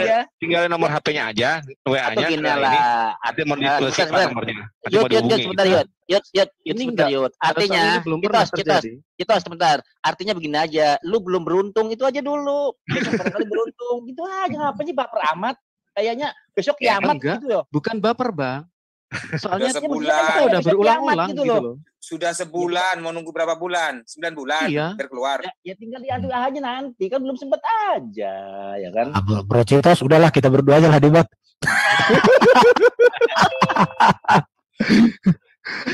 Oke. Ya udah, Gini, aku nggak gini, Mas paksa. Citos. Ya Mas Citos, makanya tinggal nomor HP-nya tuh ditaruh di chat, nanti ada yang mau tanya, Tinggal nanti hubungi dihubungi Lai gitu. Kaisar. Hubungi ya saya Lai berarti Kaisar. Kristen mengajarkan penebusan dosa dengan cara pembunuhan manusia kan seperti itu kan ya. Jadi Benar kan, jelas. oke, saya jelaskan gampang. Jadi Sebentar, Bang Erben. Iya, Sebentar, silakan. Aku nanya, teman-teman, kalau saya mute saya, nanti saya harus nyalain lagi atau bisa Enggak, dibantu? kamu jawab dulu. Kamu kan tadi berstatement. Oh, bisa bro. Bisa nyalain lagi. Oh ya, Bisa, oke. bro. Saya mute aja ya. Orang tanya apa, nggak dijawab. Aduh. Iya, kan aku mengkanter dia. Tadi kan dia ngomong, dia berdasarkan Dia tanya penebusan masalah dosa. mute, dijelaskan dulu mute-nya. Aduh. Oke. Jadi gini yang ya. duluan bertanya tentang penebusan dosa saya sebelum mute. Oke. Gimana ente ini? Jawabannya. Ente punya mic-nya dimatiin. ente punya kuping enggak, Dodol? Maksudnya itu tanya dulu. Goblok. Mic-ku gue matiin. Jangan Tolong. Aduh. Sudah, ya. Tolol lu. Asik, udah. Udah, oke. Gini bro ya. Jangan. Memahami kematian Yesus itu terletak dulu dari kacamata mana kamu memahami. Karena memang di dalam Alkitab dikatakan pemberitaan tentang salib memang kebodohan bagi mereka yang binasa. Itu beratnya bro. Jadi kalau kamu melihat dari cara pandang iblis, dari cara pandang setan, maka salib Kristus itu adalah kebodohan, ketololan. Boleh, stop. Tetapi kalau kamu melihat Kristus dari sudut dan arah, maka itu berita yang agung. Pertanyaan Oke. Nah, Di sini kan ada moderator ya. Siapa jadi moderatornya? Sudah nggak ada moderator, kok stop orang ngomong, minta moderator sekarang. Saya ada. Limpahan gimana sih? Lu diam dulu. Tadi Erben tuh jelasin kok suruh stop. Mbak kecil. Mbak kecil lu diam dulu. Lu goblok lu. Halo. Udah. Ade. Bomba. Slow. Santai. Ya, tenang. Gua kebawa juga nih orang. Ade. Oke, bentar ya. Oke. Bisa Gua bantai diskusi. Oke, siapa yang mau bertanya lagi? Oke, gini. Saya mau bertanya sama Juma, boleh nggak? Aku mau bertanya sama Juma. Mbak kecil. Juma mau buka puasa dia. Satu lagi dong. Bentar. Dengerin. atau tadi ada penawaran pertanyaan, mungkin saya bertanya ya, Erben. Jadi begini Ben, masalah disalibkan itu ya, pengorbanan ya, istilahnya darahnya. Saya begini, mampu nggak Tuhan tidak perlu melakukan itu, melakukan pengorbanan, bisa mengampuni dosa, bisa memberi keselamatan, mampu nggak? Oke, sudah. Saya jawab boleh Bang? Oke, silakan Bro Citos, silakan Bro.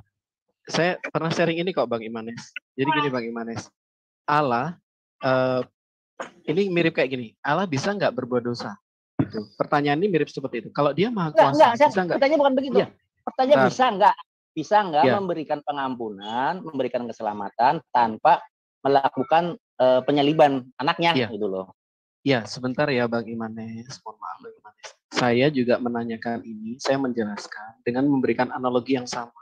Itu mirip seperti ini pertanyaan Anda itu. Kalau Allah Maha Kuasa, bisa nggak dia berbuat dosa? Itu ya. Pertama pengertiannya demikian. Kan nggak mungkin kan Allah berbuat dosa. Nah, sama juga Allah nggak mungkin memberikan pengampunan tanpa ada yang dikenai akibat dari dosa itu, yaitu kematian. Gitu loh Bang. Karena di dalam tunggu aku agak bingung sebentar. Bro Hanso, nanti saya debat sama Anda soal varian Quran. Bisa nggak sebentar. Ini dijelaskan tapi orang jelaskan. Asumsi, jelaskan asumsi. Bang, moderatornya siapa nih moderatornya? Saya. Master Wong, diam dulu Master Wong. Saya masih menjelaskan. Master Wong. Hanso memotong saya. Master Wong, bentar dulu Master. Iya, terima kasih Bang Imanes. Tenang semua, tenang dulu. Kalau saya masih jelaskan, Bro. Iya, tenang dulu. Kalau kelabakan sendiri, tenang. Yang tenang Imanes. Master Wong, sebentar dulu. Aduh, Master Wong. Sampaikan sebentar, ada yang mau sampaikan. Saya moderator. Saya moderator. Nanti sampaikan, nggak apa-apa. Nanti disampaikan, habis ini disampaikan, nggak apa-apa. Udah lanjut. Iya nggak apa-apa. Nanti habis ini selesai. Nanti kalau luar biasa. Kalau kita ngomong, Sensei ngomong, apa yang bisa saya dengar? Nggak ada yang bisa dengar di sini. Ya udah lanjut. Terima kasih moderator. Terima kasih. Habis ini, silakan ditanggepin. Silakan, Citos lanjutkan. Bro Citos sedikit. Oke, silakan Bang. Ben, bentar dulu dong Ben. Iya, aku kan diizin sama Bro Citos. Aku hanya bilang terima kasih Bro Imanes, I love you. Bagus kau moderator. Lanjut Citos. Oke, baik. Jadi gini Bang, di dalam diri Allah kami yang kudus itu juga terdapat kasih dan keadilan. Kalau tidak ada orang yang dihukum karena dosanya, dosa itu cuma satu, mati, kematian. Kalau tidak ada yang dihukum, maka Allah bertabrakan di dalam dirinya. Oke, pertanyaan saya singkat. Bentar. Kayaknya udah karena banyak tadi Siensu juga mau bertanya ya. Mau menanggapi artinya. Cuma pertanyaan sederhana. Bisa enggak? Bisa enggak itu aja dulu. Tidak bisa. Harus ada yang mati, Bang. Oh, berarti Tuhan Anda terbatas ya. Ada sesuatu yang tidak bisa dilakukan ya. Oke, dilanjut Sensei, silakan. Tuhan Anda bisa enggak berbuat dosa? Silakan Sensei, dilanjut Sensei. Sebentar, Bang Imanes. Tuhan Anda bisa enggak berbuat dosa? Mana ukuran dosa itu dari Tuhan, kok Tuhan berbuat dosa? Sama. Jadi gini, mana ada Tuhan berbuat dosa gimana sih? Mana ada Tuhan berbuat dosa? Sama Bang. Tuhan tidak bisa berbuat dosa. Otaknya dibuka, ukuran dosa itu dari Tuhan. Kok Tuhan berbuat dosa? Ya selamat berdosa itu makhluknya yang bertanya Bang Imanes atau Bang Nopek Ceng ya? Oke, saya tanggepin. Aku tanggepin Citos. Yang bisa berbuat dosa itu makhluknya. Tuhan tidak bisa. Baik. Jadi kenapa tidak mungkin? Bisa? Iya. Yes, itu bagus. Itu jawaban Anda tuh menjawab pertanyaan Anda tadi. Jadi kenapa Allah tidak beda kasus. Sebentar ya Bang ya. Sebentar, saya selesaikan dulu boleh? Terima kasih. Lanjut. Oke, kayak baik. Tapi jangan ngarang ya. Jangan ngarang ya. Oh, tidak. Jadi gini Bang, sama. Ini nggak diterima kan nggak masalah ya Bang? Moderator jadi deh. Sama, kamu ngomong sama. Bukan moderator jadi debaters gimana? Baru Imanes nih. Saya analogikan. Tonton video gue ya domba kecil seruduk Ustadz Zuma. Lu tadi baru Ada musik 3 gua. seri lu tonton, lu kau bisa jawab Khususnya semua. Ngomong moderator itu kan sudah dipercaya dari kedua belah pihak. Jadi harus Tadi saya Tombak ngomong kecil. nggak Tombak dikasih. kecil lu japri gue aja deh. Lu Tadi japri saya gue. gak jelas ada di moderatornya. nanti Oke, kau tanya oke. di FIC. Tadi saya motong nggak dikasih. Klaimnya Lu japri gue aja yuk. Yuk, lu japri gue aja berani. Kasih aja moderator untuk orang Kristen. Nanti kan adil. bentar. Halo. Makanya kan saya kan hanya sekilas info ya kan Iya. nih. Nanya boleh dong. Gak Nanya boleh. boleh. Kalau bro moderator seharusnya bro mengarahkan dialog aja. Bilang Kalau udah enggak, aku aja yang moderator. Saya jamin adil Ben, kok. udah cukup Ben. Saya udah cukup Ben, udah cukup. Aku Oke, bro Sensei, lanjut moderator. Sensei. Kalau aku moderator kawan Kristen kalau nggak tertipu hajar. Lanjut Bang. Itu kalau aku. Lanjut Bang. Kalau Lanjut Bang. kalau Kristen bilang adil, malu saya. Pak No Peceng, apakah angkat tangan ya? Enggak ya. Lanjut Bang. Oke, Loh, baik. ini Ya, sudah saya jawab, terbukti Bang, ya. berkali-kali moderator dari Islam nggak Permisi, Pak beres. Aris. Bang, lanjut Bang. Angkat tangan dulu ya. Oke, silakan lanjut Bro Citos. I love you. Siap. Ya. Dengerin Saya ulang dulu. ya Bang ya. Sama Dengerin. seperti Allah tidak bisa berbuat dosa walaupun Dia Maha Kuasa. Demikian pula Allah tidak bisa begitu saja mengampuni tanpa ada pengorbanan. Gitu loh Bang. Kenapa? Pengorbanan itu implikasinya apa? Dosa harus dibayar dengan kematian. Begitu disiplinnya Allah kami. Begitu kesucinya Allah kami. Sehingga setiap dosa itu harus dibayar dengan kematian. Yesus memberikan dirinya untuk menggantikan korban kita, kesalahan kita, dosa kita yang harusnya mati. Yesus memberikan dirinya sebagai korban itu. Makanya hukuman itu dilaksanakan. Kita dimerdekakan. Itu loh. Silakan mungkin teman-teman mau tambahin, monggo. Udah. Oke, cukup. Ya, aku mau tambahin dulu yang tadi dipertanyakan. Yang mana? Kapan yang selesai? Kembali ke moderator. Kau moderator, kau arahkan. Iya. Cukup dulu. Kata gue bilang cukup. Ya udah, kalau udah cukup kita diam. Nah, coba yang resen tadi kayaknya Sensei udah ngebet banget, silakan. Halo. Bang. Ya. Oke, terima kasih kepada saudara tadi ya, masalah Allah tadi. Di Perjanjian Baru kata itu ada banyak nama Tuhan ya. Bisa nggak disebutkan di Perjanjian Baru berapa nama Tuhan di situ? Yang Yesus ketahui. Silakan dijawab atau dikomentarin. Di Alkitab kami nggak ada nama Tuhan. Loh, Anda ke situ ada kata Allah, ada Elohim, Oh. nah, itu berapa banyak kata di situ Tuhan? Udah. Di Perjanjian Baru juga nggak ada kata Elohim. Enggak ada, bagus. Nggak Berarti ada. jadi apa di situ? Allah ada. Yang ada Theos. Theos Theos, itu. Kurios. Kurios. Allah di dalam teks Yunani nggak ada. Di terjemahan baru ada Allah. Jadi kawan tadi bilang Allah kami katanya itu. Iya. Mana dasarnya dapat Allah kami, sedangkan di Perjanjian Baru Anda nggak bisa mendapatkan gunakan kata Allah. Yang ada Allah. kemana? Oke. Allah itu bagi kami itu artinya sesembahan. Sesembahan kami Iya, itu ya Allah Bapa di kamu surga. menuju kemana? Bapa di surga, Bapa Sang Bukan kamu yang Pencipta. saya tanya, yang kawan tadi. Ya sama, aku dengan dia Kamu kan satu moderator. ilmu kami. Oke, Allah itu yang mana? Ya Bapa di surga yang darinya Yesus datang. Mana Bapa di surga itu adalah Allah? Coba tunjukkan sama saya dulu. Loh. Oke, 1 Korintus pasal 8 ayat. Oke, kita. Nah, silakan ya. Oke. Kau kalau mau data sama aku ini, kau nggak kenal Erben. Nggak usah Erben. Tenang, aku Tahu, tukang buah. Ayo.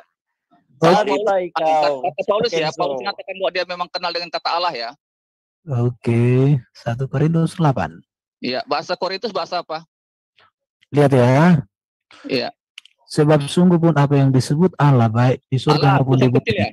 Dan memang benar ada banyak Allah dan banyak Tuhan demikian. Namun, bentar. Kau mau dengar jawaban atau kau di sini? Kuinjak nanti rem bibirmu itu. Wih. Biarin aja lah. Padron, kalian itu jawab Lihat ya. Lihat ya. Namun bagi kita hanya ada satu Allah saja, yaitu apa? Maunya apa ini? Mau diskusi, mau jual cendol atau apa? Gini bro. Diatur susah. Udah. Tadi kawanmu yang aku tanya, aku kan bertanya sama kawanmu, bukan kamu narasumbernya. Sebentar. Host. Yang beda host. Gua nggak sanggup motor beginian, Nos. Gimana? Kalau orang Aku ya, Bang. Siapa yang kondusif dan siapa yang enggak kondusif. Iya, yang saya kalau yang enggak kondusif saya mau yang bicara sama yang sampai dia berjanji. Oke, Bro Cita silakan Bro. Ya, sampai teman yang bisa kondusif. Jadi buatlah kawan kondisi dulu, Bang. Dibuat dulu kondusif. Oke, Bro, silakan Bro Cita sebentar. Kalau teman-teman nggak bisa kondusif, mending ditaruh di halaman sebelah dulu. Tenang, saya pikir enaknya kalau kita ada perjanjian dulu. Saya tadi mau bicara misalnya kita mau kondusif. Tenanglah dulu, dengarkan saya dulu. Saya kan soalnya gini Bro Hanso, Anda belum mencari tarjil. Anda belum dijawab, Anda sambung pertanyaan baru. Jadi Anda memang bertanya, bukan dalam kapasitas bertanya. Loh, saya bertanya kan tanya Oke. Silakan Citos. Gimana ini? Lu kan kalau orang bagaimana penanya itu lebih panjang dari penjawab. Apa kamu? Penanya kok lebih panjang dari penjawab. Nah, sekarang aku mau bertanya kepada Muslim nih, boleh nggak? Udah diam. Muhammad Zen, jadi co-host saja diatur, di-mute semua. Ayo Sensei, Enzo, ini tentang ayat Alkitab buat kalian Muslim yang Pak Muhammad Zen. Iya gimana mau dari tadi saya mau ngomong nggak dihiraukan. Dengerin dulu. Kalian itu motong-motong Erben jelasin kalian motong itu. Halo. Alah, malu-malu semua. Ini ditengahin co-host kok tambah. Diam dulu. Halo.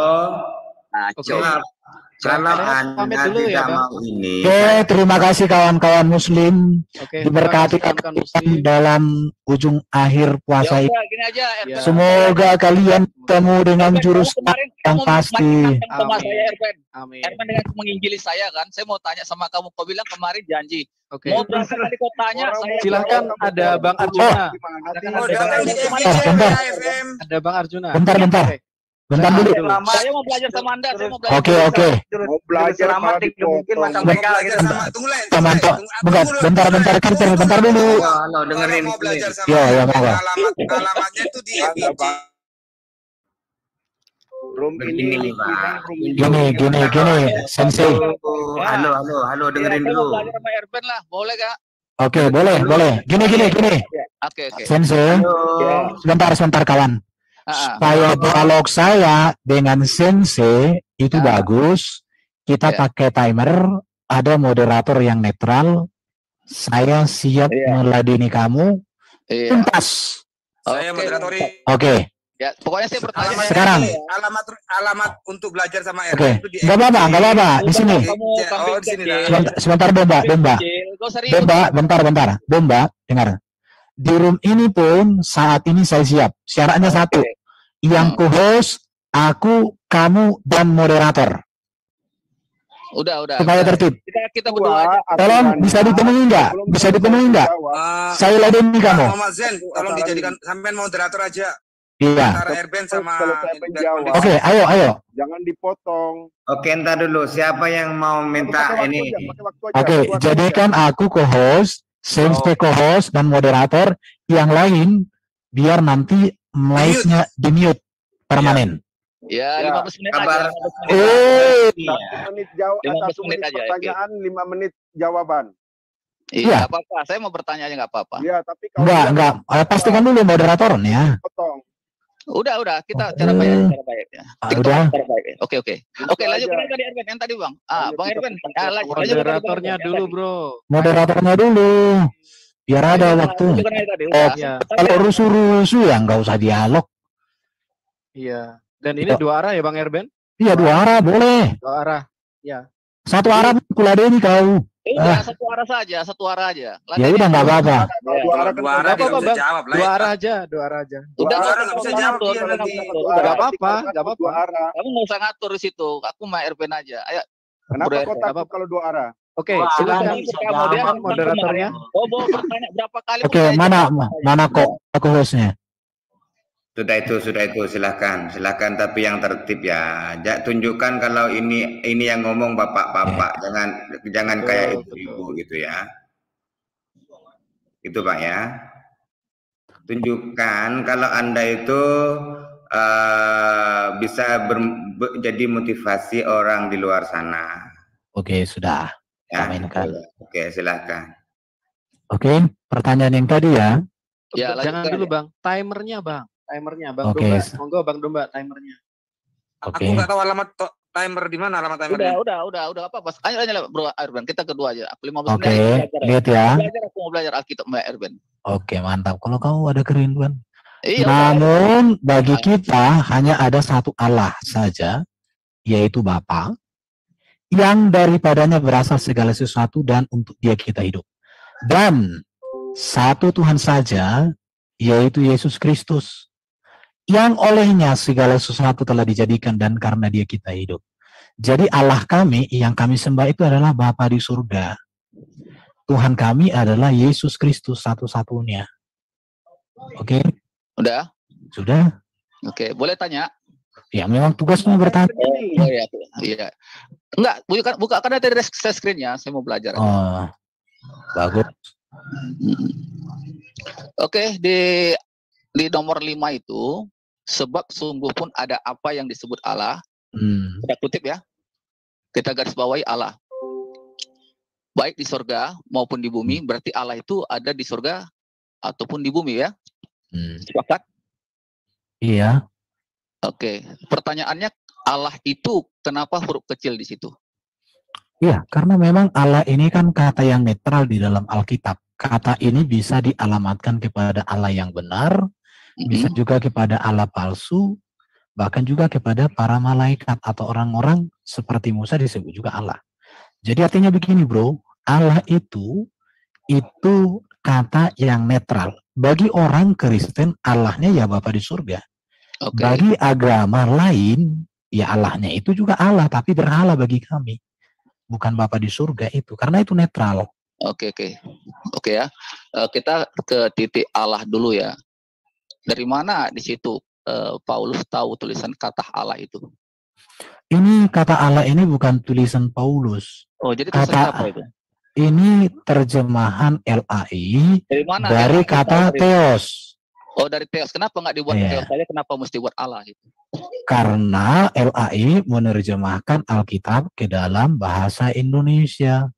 Oh, jadi Theos artinya Allah kecil. Theos itu ketika ditranslate dalam Alkitab bahasa Indonesia diterjemahkan sebagai Allah. Kenapa? Karena Theos dalam teks Yunani kepada sesembahan. Sedangkan dalam konteks bahasa Indonesia yang dipahami LAI, kata Allah sembahan. Oh, jadi dari mana Yunani bisa pakai kata Allah, LAI pakai kata Allah, dan tidak menggunakan kata Theos? Ah, udah deh, kamu putus sekolah, kamu anak TK di sini, malas aku layanin kau. Enggak tahu kau apa. Jawablah, dari mana kata apa lagi bisa dengan Allah? Ayo dulu dong. Kamu mengerti enggak? Masih kata terjemahan. Allah bingung. Kamu mengerti enggak arti terjemahan? Terjemahan, Allah itu dari mana LAI dapat? LAI menerjemahkan ini berdasarkan kebiasaan di tengah-tengah masyarakat Indonesia yang memandang bahwa kata Allah itu ditujukan kepada sesembahan. Udah? Iya. Nah, LAI dapat Allah itu dari mana? Loh, itu kan sudah menjadi bahasa yang familiar di tengah masyarakat. Di mana datanya? Di mana mereka dapat itu LAI itu dapat? Karena Theos itu bisa disebut Allah. Ya. Aku lemah-lembut ya bicara sama kamu. LAI menerjemahkan itu dari kata Allah. Kenapa? Karena kata Allah itu apa? Pada sesembahan. Allah itu artinya sesembahan. Mana arti sesembahan Allah? Coba kita cari Allah adalah sesembahan. Coba. Di mana? Di mana kau cari? Ya kamu cari Allah sama dengan sesembahan. Di mana datanya? Loh. Oke, nanti aku tunjukkan data. Iya, sekarang silakan. Allah sama dengan sesembahan. Ayo. Oke.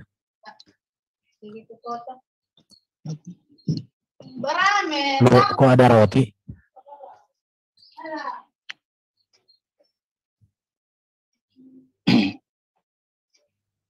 Udah? Keluar kamu kan?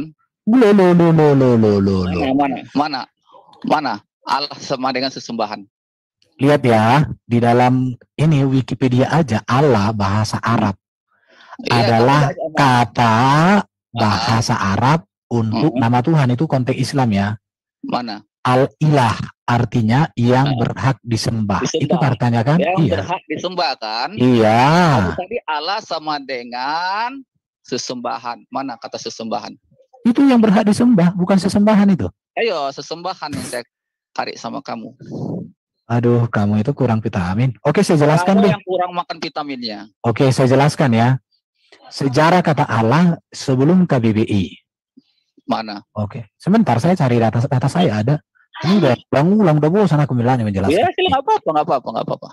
Kenapa mesti bosan sama saya? Baru saya pertama temu sama kamu kok. Kok udah bosan? Bentar ya. Iya. Lagi cari data aku. Nggak apa-apa. Orang saya mau belajar sama Anda, masa Anda kok gitu ngomongnya? Bosan. Orang suara penginjil itu nggak boleh bosan dong. Oh, tenang kok bro, tenang. Iya, tenang. Sama-sama orang Medan nih kita lah. Orang Medan nggak kayak kau, orang Medan cerdas. Orang Medan cerdas. Pemakan apa? Buat bahasa logat Medan. Macam mana kau itu? Si babami tehok. Utut toh. Babamian. Ntar ya. Bisanya itu doang. Ini. Isi gua mau.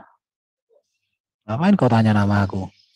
Yang kawanmu tadi itu siapa namanya itu bang? Bisa gitu Oh doang. itu sahabatku itu. Tehok, babami, sip. Itulah. Bisa itu doang aja. Lihat ini ya. Gimana kau di Medan Golai?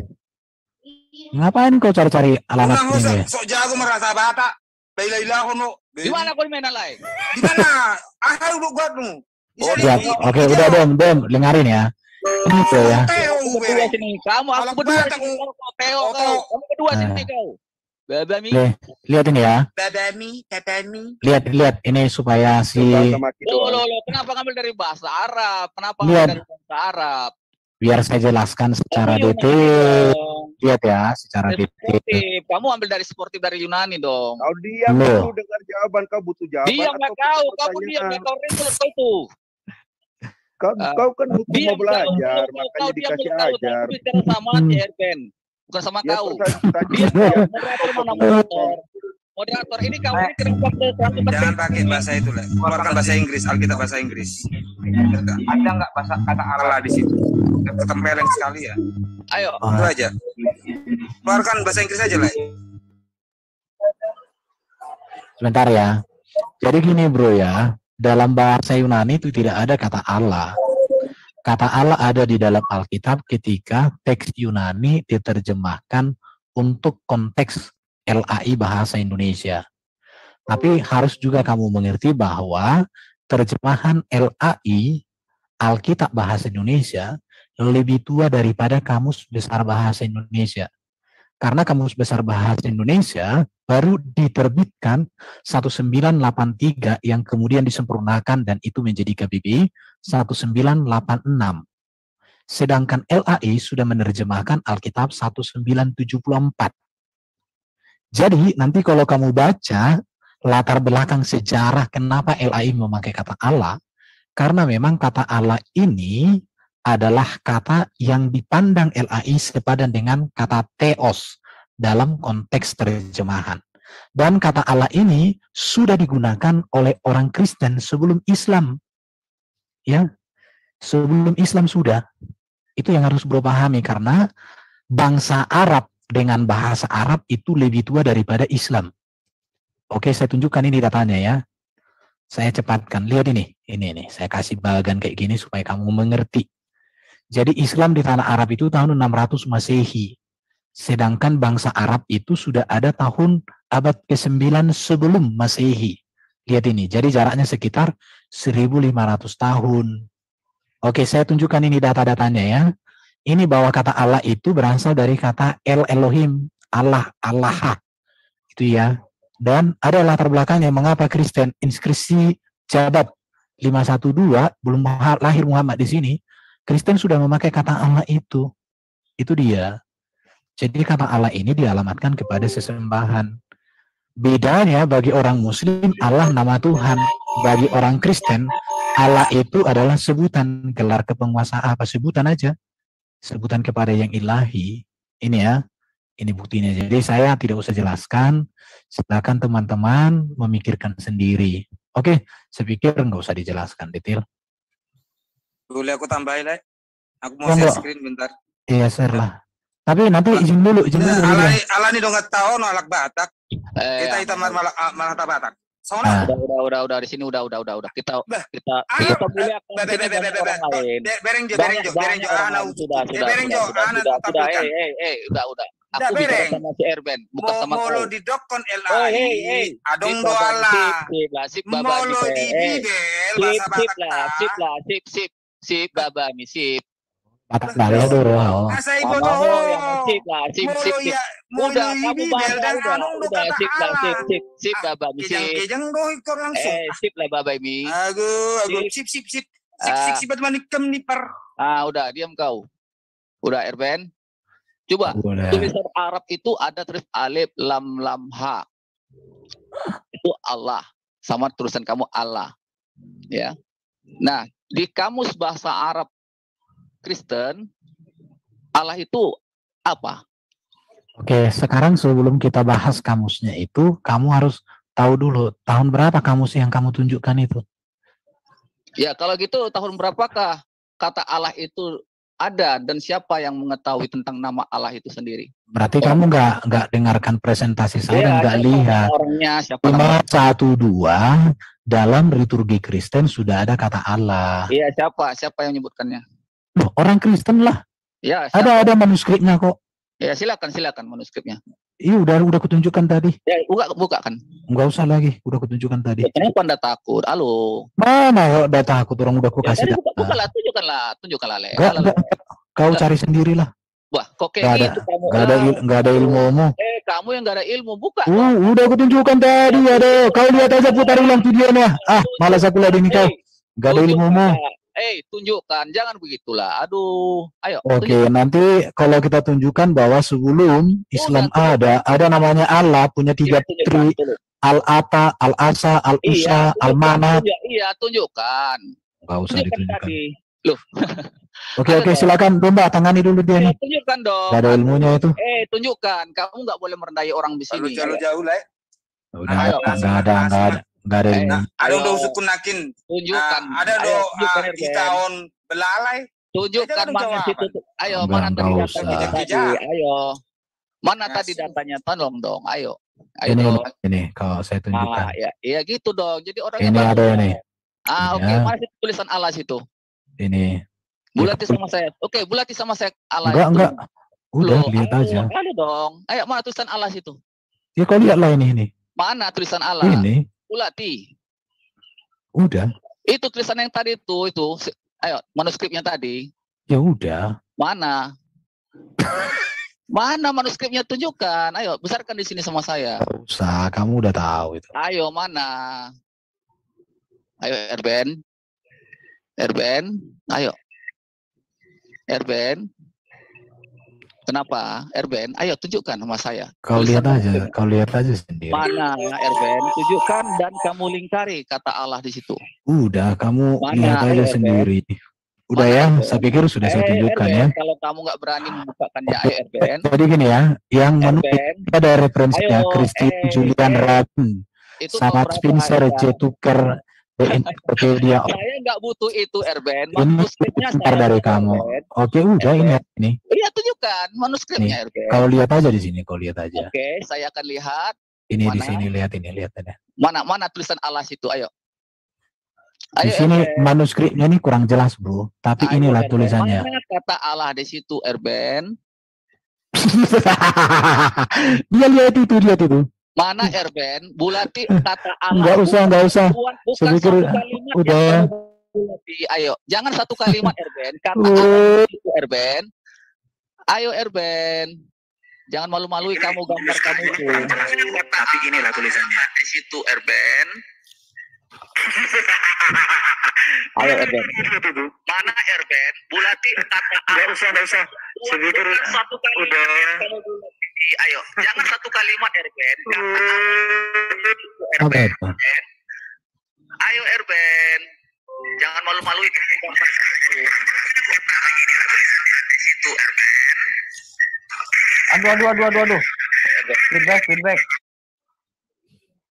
Feedback. Oke, saya pikir sudah. Jadi tak tambah jawaban aja, Le, boleh ya? Ya, Karena LA, kenapa LAI? Oke. Domba kecil bantu dulu kawannya si Erben tulisan kata Allah itu. Bantu. Ya, tulisan kata Allah. Tolong dong. Ya, tulisan kata Allahnya. Nah, enggak usah. Yang di manuskrip tadi, ayo tolong dong. Bantu dong. Dengar dulu. Saya garis bawahi kata Allah tadi. Ayo tolong. Manuskrip yang ditunjukkan Erben tadi kamu bulati, lingkari kata Allah situ. Sudah. Ayo silakan. Kau kan orang Batak. Sudah, bukalah di situ tulisan kata Allah di situ. Kenapa LAI menggunakan pakai kata yang Allah? Kata Allah di situ yang manuskripnya Erben tadi. Kamu bulati, tolong saya minta. Ini mah kau pertanyaanmu kan kenapa LAI pakai bahasa Allah? Iya, Erben menunjukkan manuskrip kata Allah di situ. Literatur. Kalau aku pakai logika. Yang bertulis kata Allah di situ. Kamu yang ritik. Bro. Harusnya kamu ya. Malikil amalak. Nama arti malikil amalak itu artinya apa? Kamu udah kembali gak pernah jawab. Ayo. Harusnya. Allah hanya dikenal oleh Islam. Orang Barat. Kamu dengar dulu kau. Banyak kali cincongnya. Tadi ngomong terus. Ya, oke. Saya ngomong ya. 5 menit kamu ngomong, nanti aku ngomong ya. Ya, oke. Saya cuma butuh sedikit saja. Permintaan saya, tolong tunjukkan manuskrip yang ditunjukkan Erben dan bulati kata Allah di situ. Itu aja dong. Silakan. Ya, tanya sama Erben. Sekarang mau ngomong. Umat nggak punya jati diri. Nggak sampai 1 menit, bro. Nggak sampai 1 menit aku bicara. Ya, tunjukkan. Orang Bali tidak mengenal kata Allah. Tunjukkan. Jangan lari-lari ke orang Bali. Jangan ke orang Bali. Pakai otak. Jangan kau cerita orang Bali. Banyak kali cincongmu. Ngomonglah kok. Orang Bali nggak ada ikut campur di sini. Jangan ikut campur orang Bali. Sekarang saya mau tunjukkan manuskripnya kata Allah di situ. Makanya kau diam. Kau nggak bisa ngomong. Ngomong terus. Ya. Udah cabut aku dari. Cabutlah kamu. Ya, kau kan sudah tunjukkan. Makanya dengarkan aku. Tunjukkan kata jangan kau kejang-kejang. Ya. Kamu yang kejang-kejang. Kau tahu orang Batak? Manuskrip yang ditunjukkan Erben tadi. Batak nggak? Kamu manurung atau apa kamu? Jangan. Domba, lu jangan teriak-teriak lo. Lu jangan teriak-teriak di sini lu. Enggak, kan gua tanya. Lu diem. Goblok. Belalai. Lu jawab. Lu belalai jawab dulu pertanyaan. Apa belalai maksudnya lu? Tuhanmu punya belalai gitu. Dengar punya belalai. Ngomong aku. Tuhanmu punya belalai. Apa belalai? Belalai gitu maksudnya. Tuhanmu punya belalai. Oke. Kamu akui Tuhanmu punya belalai nggak? Kamu akui Tuhanmu punya belalai nggak? Dah. Akui. Malaikat punya belalai nggak? Dulu Tuhanmu punya belalai nggak? Malaikat punya belalai nggak? Kok nggak tahu? Aku bertanya Tuhanmu punya belalai, akui dulu. Erben udah lari tuh. Ya, gue tak jawab. Tunggu, diam kau. Batak kuluk-kuluk, diam kau. Jawab kau ya. Batak kau, hormati kami makan Batak ya. Halo, tunggu. Jangan kayak gini. Ditonton oleh 158 orang loh. Ya. Tunjukkan kalau Anda itu bapak-bapak, jangan kayak ibu-ibu gitu ya. Tunjukkan kalau apa yang jadi pegangan Anda itu yang terbaik gitu ya. Jangan hanya mencari yang baik gitu. Ya. Silakan bagi yang ini.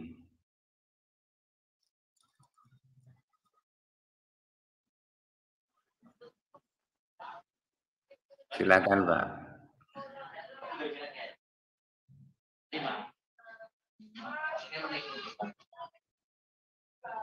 Siapa ini yang mau ngomong? Silakan, tapi gantian dong, jangan ini.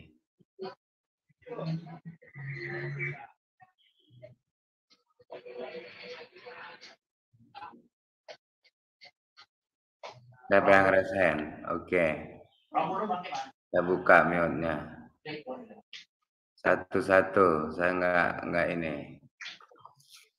Oke, saya minta maaf ya, bukannya saya mau emosi, tapi satu sama teman tadi, jangan cerita masalah hal yang nggak sensitif ya. Saya cuma minta kepada Erben, ternyata Erben nggak sanggup untuk membuka manuskrip yang kedua kalinya. Dan kedua, dia menggarisbawahi semua kalimat, tapi tidak memfokuskan kepada kata Allah. Saya anggap tidak apa-apa. Artinya Erben belum siap untuk itu. Udah nggak apa-apa. Itu aja. Tapi kalau dia mau bantu masih domba kecil, silakan domba kecil buka. Jangan bawa-bawa bangsa Batak, nggak boleh. Jangan bawa-bawa bangsa Bali, nggak boleh. Walaupun kita berbahasa Batak, kita sama-sama satu keluarga. Begitu, saya inginkan begitu. Cuma saya minta tadi, ulati saja kata Allah di situ, itu saja. Kalau sudah selesai, sudah. Kan itu 15 menit sama saya. Oke, lanjut.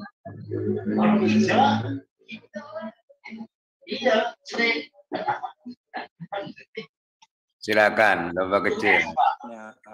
Jadi kenapa saya pakai Bali? Karena orang Bali tidak mengenal apa itu Allah. Ya, orang Batak juga gak kenal kata Allah. Bukan saya menuju kepada suku. Saya mengangkat literatur bahasa. Ya, mungkin orang Makassar juga tidak kenal nama Allah. Kalau kita lari ke Bible, dalam Alkitab bahasa Batak, itu tidak terdapat kata Allah. Juga Bali juga nggak ada. Jadi kenapa LAI menggunakan pakai bahasa ada kata Allah? Karena di sana juga waktu penerjemahan bahasa Indonesia ada umat Islam yang turut serta. Kata Allah, kata Tuhan Sang Maha Kuasa ini di Indonesia ini disebut apa? Allah, ya dituliskanlah Allah. Paham? Kalau merujuk ke bahasa semua suku, pasti banyak yang tidak mengenal kata Allah. Hanya Indonesia aja yang LI menggunakan kata Allah. Paham? Mungkin orang Madura ngerti bahwa Allah itu ada Tuhan yang Maha Kuasa. Mungkin dalam Alkitab bahasa Madura ada kata Allah. Khususnya Jawa, ya, Jawa sama Madura. Mau ngerti bahasa Madura, Bang Oca? Saya tahu kok orang Madura ngocak Allah itu ada Tuhan yang Maha Kuasa. Itu terjemahan. Jadi kalau kita lari ke Bali, kenal Allah. Siapa? Saya tidak tahu. Lanjut.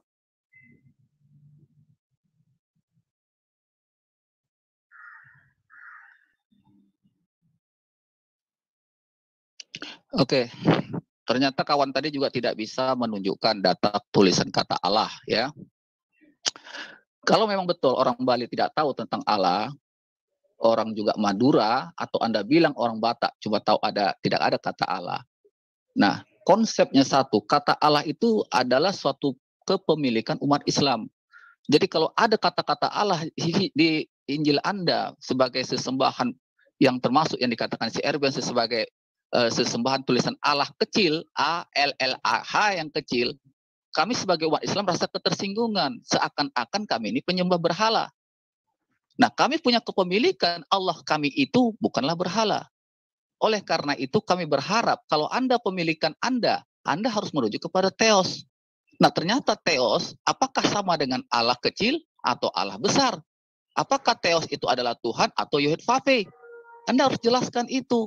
Apakah Yesus itu adalah Allah kecil atau Allah besar? Anda harus jelaskan. Nah, yang kedua, Anda merujuk tadi, si Erwin tadi merujuk kepada manuskrip, kata tulisan manuskrip Arab yang dia bilang dari orang Arab, bangsa Arab Kristen. Tapi saya minta sama dia, tolong bulati kata tulisan Allah di situ. Ternyata dia yang pertama, dia keberatan untuk membuka manuskrip yang kedua. Saya anggap dia itu adalah gak apa-apa. Ya maklum ya, mungkin dia yang keberatan hak dia. Tapi namanya kita berdiskusi. Saya kan berkata, saya ingin belajar kepada Erben. Bukan saya mau menghujat, bukan saya mau berperang di sini, tidak. Saya mau belajar. Bukan saya mau merendah-rendahkan, tapi Erben selalu merendahkan. Saya anggap tidak berpendidikan, sah, terserah. Mau Anda bilang saya mau apapun silakan. Tapi bagi saya berbesar hati hari ini. ternyata Erben tidak bisa menunjukkan tulisan kata Allah di situ tertulis. Dan dia tidak bisa menjelaskan itu. Artinya, bagi saya berterima kasih kepada Erben. Ya, terima kasih Anda merendahkan saya yang bukan berpendidikan dan tidak berpengetahuan. Terima kasih. Mudah-mudahan. Saya mau menambahkan aja. Oh, Saya mau menambahkan aja ya. Kata dia kan orang Bali tidak mengenal Allah, ya kan? Orang Madura tidak mengenal Allah. Tanya orang Bali, umat Hindu maupun Kristen, siapa itu Allah? Pasti merujuk kepada Tuhannya umat Islam. Kata siapa dia tidak tahu, dia tahu. Oh, kamu tahu nggak Allah? Tahu. Allah itu yang biasa ada seperti adzan itu kan, yang disebut-sebut Tuhannya orang Islam. Nah, pertanyaan saya, Bible Anda LAI menjiplak dari Al-Quran kalimat Allah itu. Ya? Jangan sebut nama Allah-Allah lain itu di dalam Bible bahasa Arab nggak ada itu Allah-Allah. Alif lam lam ha nggak ada. Nah, LAI menjiplak dari Al-Quran. Ya, nggak tahu malu, nggak punya jati diri. Pakai aja teos kayak kurios kayak. Nggak pede dengan teos dan kurios. Hah? Ya, beginilah umat terjemahan gitu loh. Susah gitu umat terjemahan itu. Ya, umat nggak tahu jati diri. Lanjut. Sepatutnya kalau ada tulisan, bertuliskan kecil, bertulisan besar, Tuhan huruf kecil, Tuhan huruf besar, aku rasa kita harus merujuk kepada kembali kepada yang asalnya gitu. Kalau umpamanya asalnya kitab Anda dengan bahasa Yunani, ya saya berharap monggo-monggo belajarlah bahasa Yunani. Saya pun kepingin belajar bahasa Yunani sama teman-teman. Tapi dari kalangan Kristen tidak bisa memberikan itu. Malah mereka belajar bahasa Arab yang mereka sendiri tidak mengetahui bahasa Arab itu sendiri. Ya, sampai dibilang tadi Allah itu merujuk kepada sesembahan. Saya minta, mana sesembahan? Ternyata tidak. Tuhan yang disembah itu siapa? Umat Islam. Allah di situ tertulis. Alif lam lam ha itu tidak sembarangan diterjemahkan. Nah, Anda bertuliskan dengan terjemahan Allah, Allah yang kecil sampai Allah yang besar. Konteksnya dari mana Anda bisa dapat rujukan itu? Maka oleh karena itu, saya tidak mau lagi berpanjang-panjang lebar untuk. Oke, saya akan luruskan kamu ya. Di dalam Quran ada 25 nabi dan boleh dikatakan hanya satu nabi Arab. Kita membahas mengapa? Bentar. Kita membahas masalah Arab. Bentar. Ya udah kalau kamu fokus jangan fokus. Sebentar. Kenapa? Oke, saya akan luruskan kamu. Saya mau meluruskan siapkan dirimu. Iya, siapkan dirimu terguncang. Dengarkan. Iya, aku siapkan dengarkan. Udah, kamu jawab dulu. Dengarkan ya. Dari sebentar saya akan berikan data. Aduh. Kamu kok ini ya, aku akan tunjukkan. Tenang. Oke, sekarang saya mau tanya, kapan Yunani mengetahui kata Allah? Kapan Paulus tahu kata Allah? Berarti saya jawab. Kenapa? Sensei aja. Biarin. Saya jawab ya. Dia ngomong, biarin. Dari semua para nabi di dalam Quran hanya satu yang bangsa Arab. Dan saya tahu kalau mereka bangsa Ibrani tidak mengenal kata Allah, tetapi Elohim. Mengapa Allah Jibril dan baginda Muhammad menerjemahkan kata Elohim, kata Yahweh menjadi Allah? Sejak kapan? Kau jawab. Kau jawab.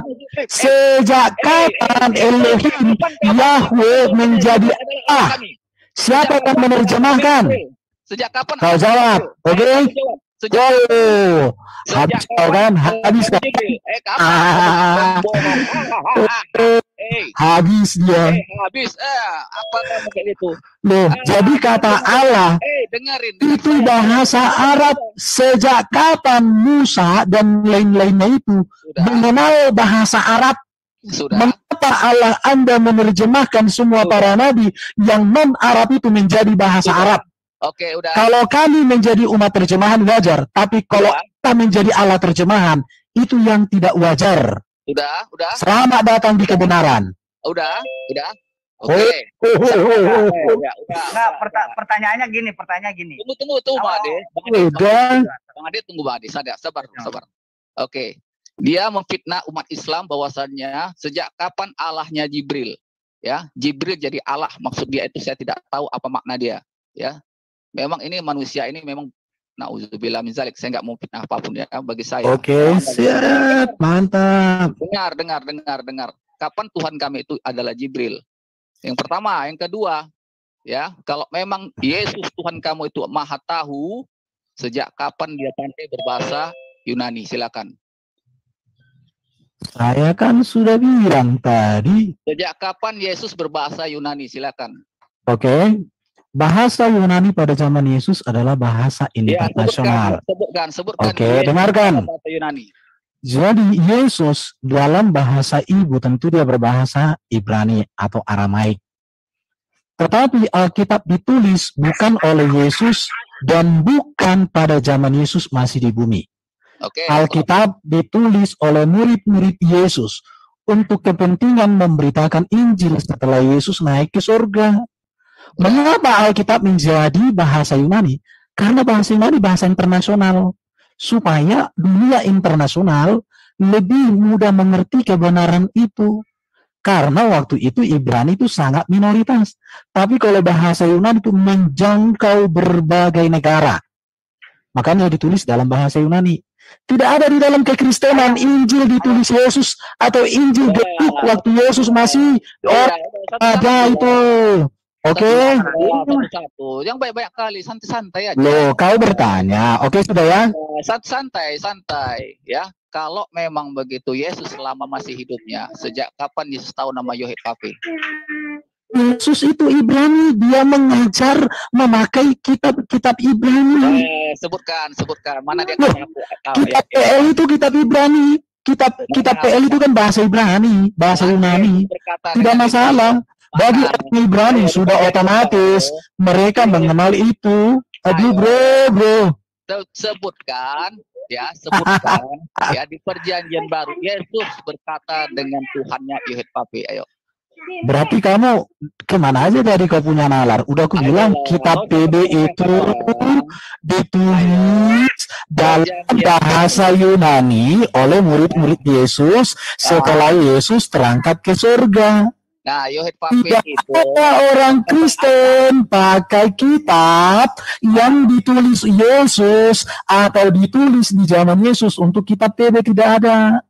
Pertanyaanmu itu salah alamat alias kamu memang bertanya dari ketidaktahuan. Udah. Oke, sudah. Sejak kapan Yesus berbahasa Yunani? Anda tidak bisa jawab. Sejak kapan Yunani tahu tentang Yesus? Tidak bisa jawab. Kalau Yesus bahasa Yunani, artinya Yunani akan merujuk kepada Yohid-Pape dalam perjanjian baru. Silakan Anda cari Yohid-Pape ya. Perjanjian baru. Oke, salah satu naskah Alkitab yang tua yaitu Septuaginta, konteks PL itu ditulis dalam bahasa Yunani. Tunjukkan. Ngapain gitu? Ngapain aku tunjukkan sama klarifikasi sama setan aku ya. Saya katakan jangan kau framing ya. Kamu aku yang setan sama kamu. Diam kau dulu. Kamu fitnah aku. Kau diam dulu. Kamu ngomong bentar ya. Tentang orang Bali. Aku udah katakan ya tentang orang Bali. Kamu siapa kata setan? Diam dulu. Udah diam. Ya kau fitnah aku. Ya kau framing aku. Dengar aku mau ngomong ya tentang kitab Alkitab dalam bahasa Ibrani tidak dikenal yang merujuk kata ke setan Allah. tadi siapa? Domba kecil. Yang Kau merujuk ke bilang setan tadi siapa? orang siapa yang bilang? Aku nggak tahu yang mengatakan kepada siapa domba kecil. tadi? Diam dulu. Diam. Bukan kau. Udah, tenang kau kan? Bukan kau. Gini, kalau sebenarnya tuh tunggu, Pak. Bahasa. Pak, saya mau klarifikasi, Pak. Boleh? Ya, boleh.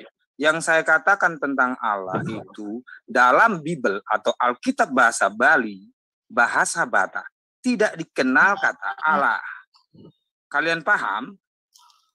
Kalau kalian mau ketik, kau download aja atau beli buku, beli kitabnya, cari kata Allah di Alkitab itu yang berbahasa Bali atau berbahasa Batak. Gampang kan? Selesai. Ya sudah? Sudah. Ya gini ya, jadi lingua franca di kerajaan Imperium Romawi itu bukan Yunani, tapi Latin. Itu bisa diketahui dari tulisan-tulisan yang bertuliskan Latin gitu. Artinya Latin, bahasa-bahasa Latin gitu kan. Nah, kalau bicara tentang manajemen, sebentar, bro salah, bro Kimpin, sebentar. Enggak, itu di situ itulah diterjemahkan. Salah, bro Kimpin salah. Dengarkan. Sebentar ya, bro Kimpin salah. Ya tunggu lah.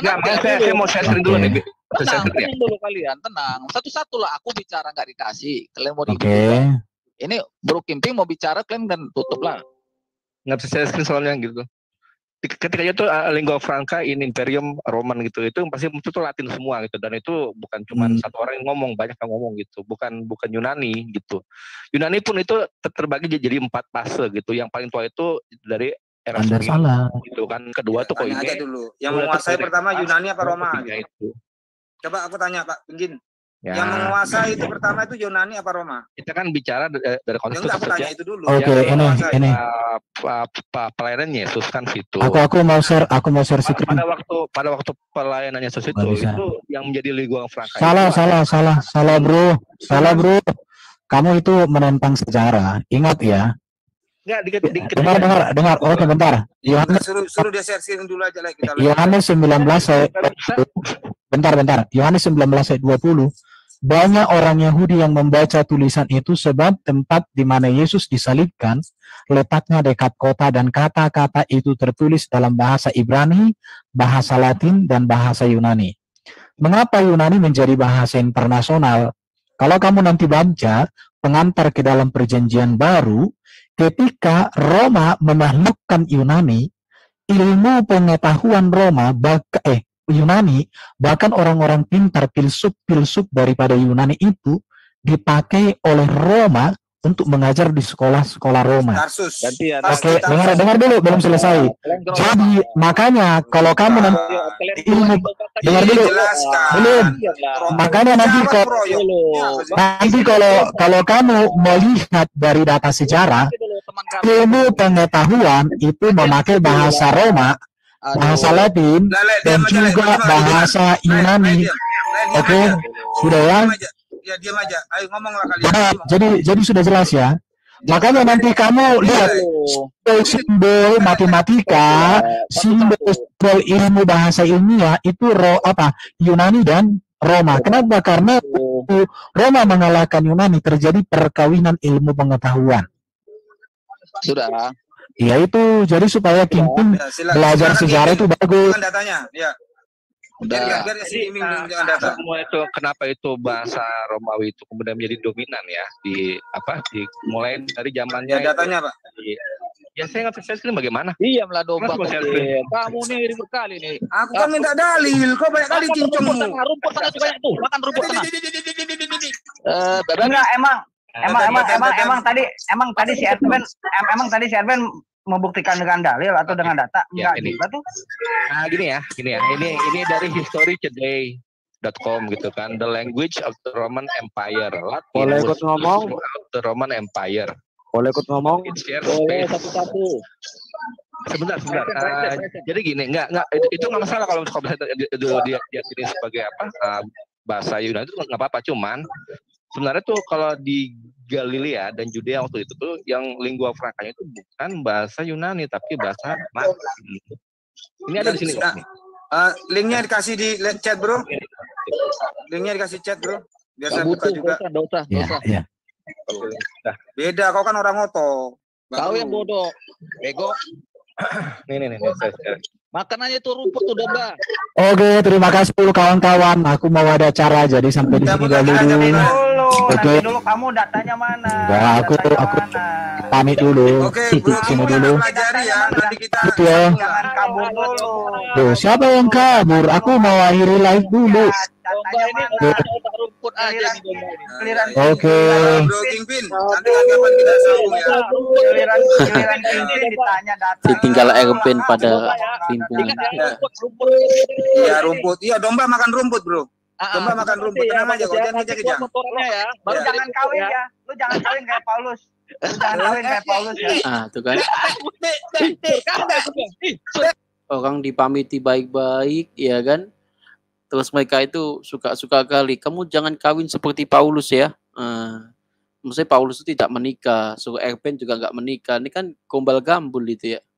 Kekristenan bukan seperti agama Anda, bro. Ya, kita itu agama yang dimana kita ngerti apa yang Tuhan ingin kerjakan dalam kehidupan kita. Jadi jangan begitulah. Misalkan Paulus itu tidak menikah, kemudian para pengikutnya yang percaya kepada Tuhan itu harus ikut ajaran Paulus gitu kah? Kan nggak begitu. Memang kurang piknik gitu ya, kata Bang Michael tuh ya. Ya betul ya Pak Riko, selamat ini ya Bang ya. Pihak Muslim tidak tahu apa-apa tentang kekristenan dan sejarahnya. Jadi diskusi seperti ini diskusi tidak sehat dan mutar-mutar tidak jelas ya. Betul ini memang. Cuma kita tetap harus mengajarkan mereka ya Bang ya. Supaya mereka itu ngerti apa yang menjadi kitab mereka itu. Banyak kok dari teman-teman mereka sendiri nggak ngerti kitabnya kok. Ya, nggak ngerti itu. Kadangkala ya antara hadis, antara Quran itu mereka juga nggak paham soal itu teman-teman. Jadi ya kita harus sabar saja untuk melayani mereka ya. Oke lah teman-teman, kita malam minggu ini kita cukup sekian dulu ya. Besok kita ibadah dan kita bisa istirahat dengan baik. Kita besok bertemu dengan Tuhan di rumah ibadah kita masing-masing ya. Oke guys, kita bertemu lagi besok ya. Tuhan Yesus memberkati. Salam toleransi guys. God bless you.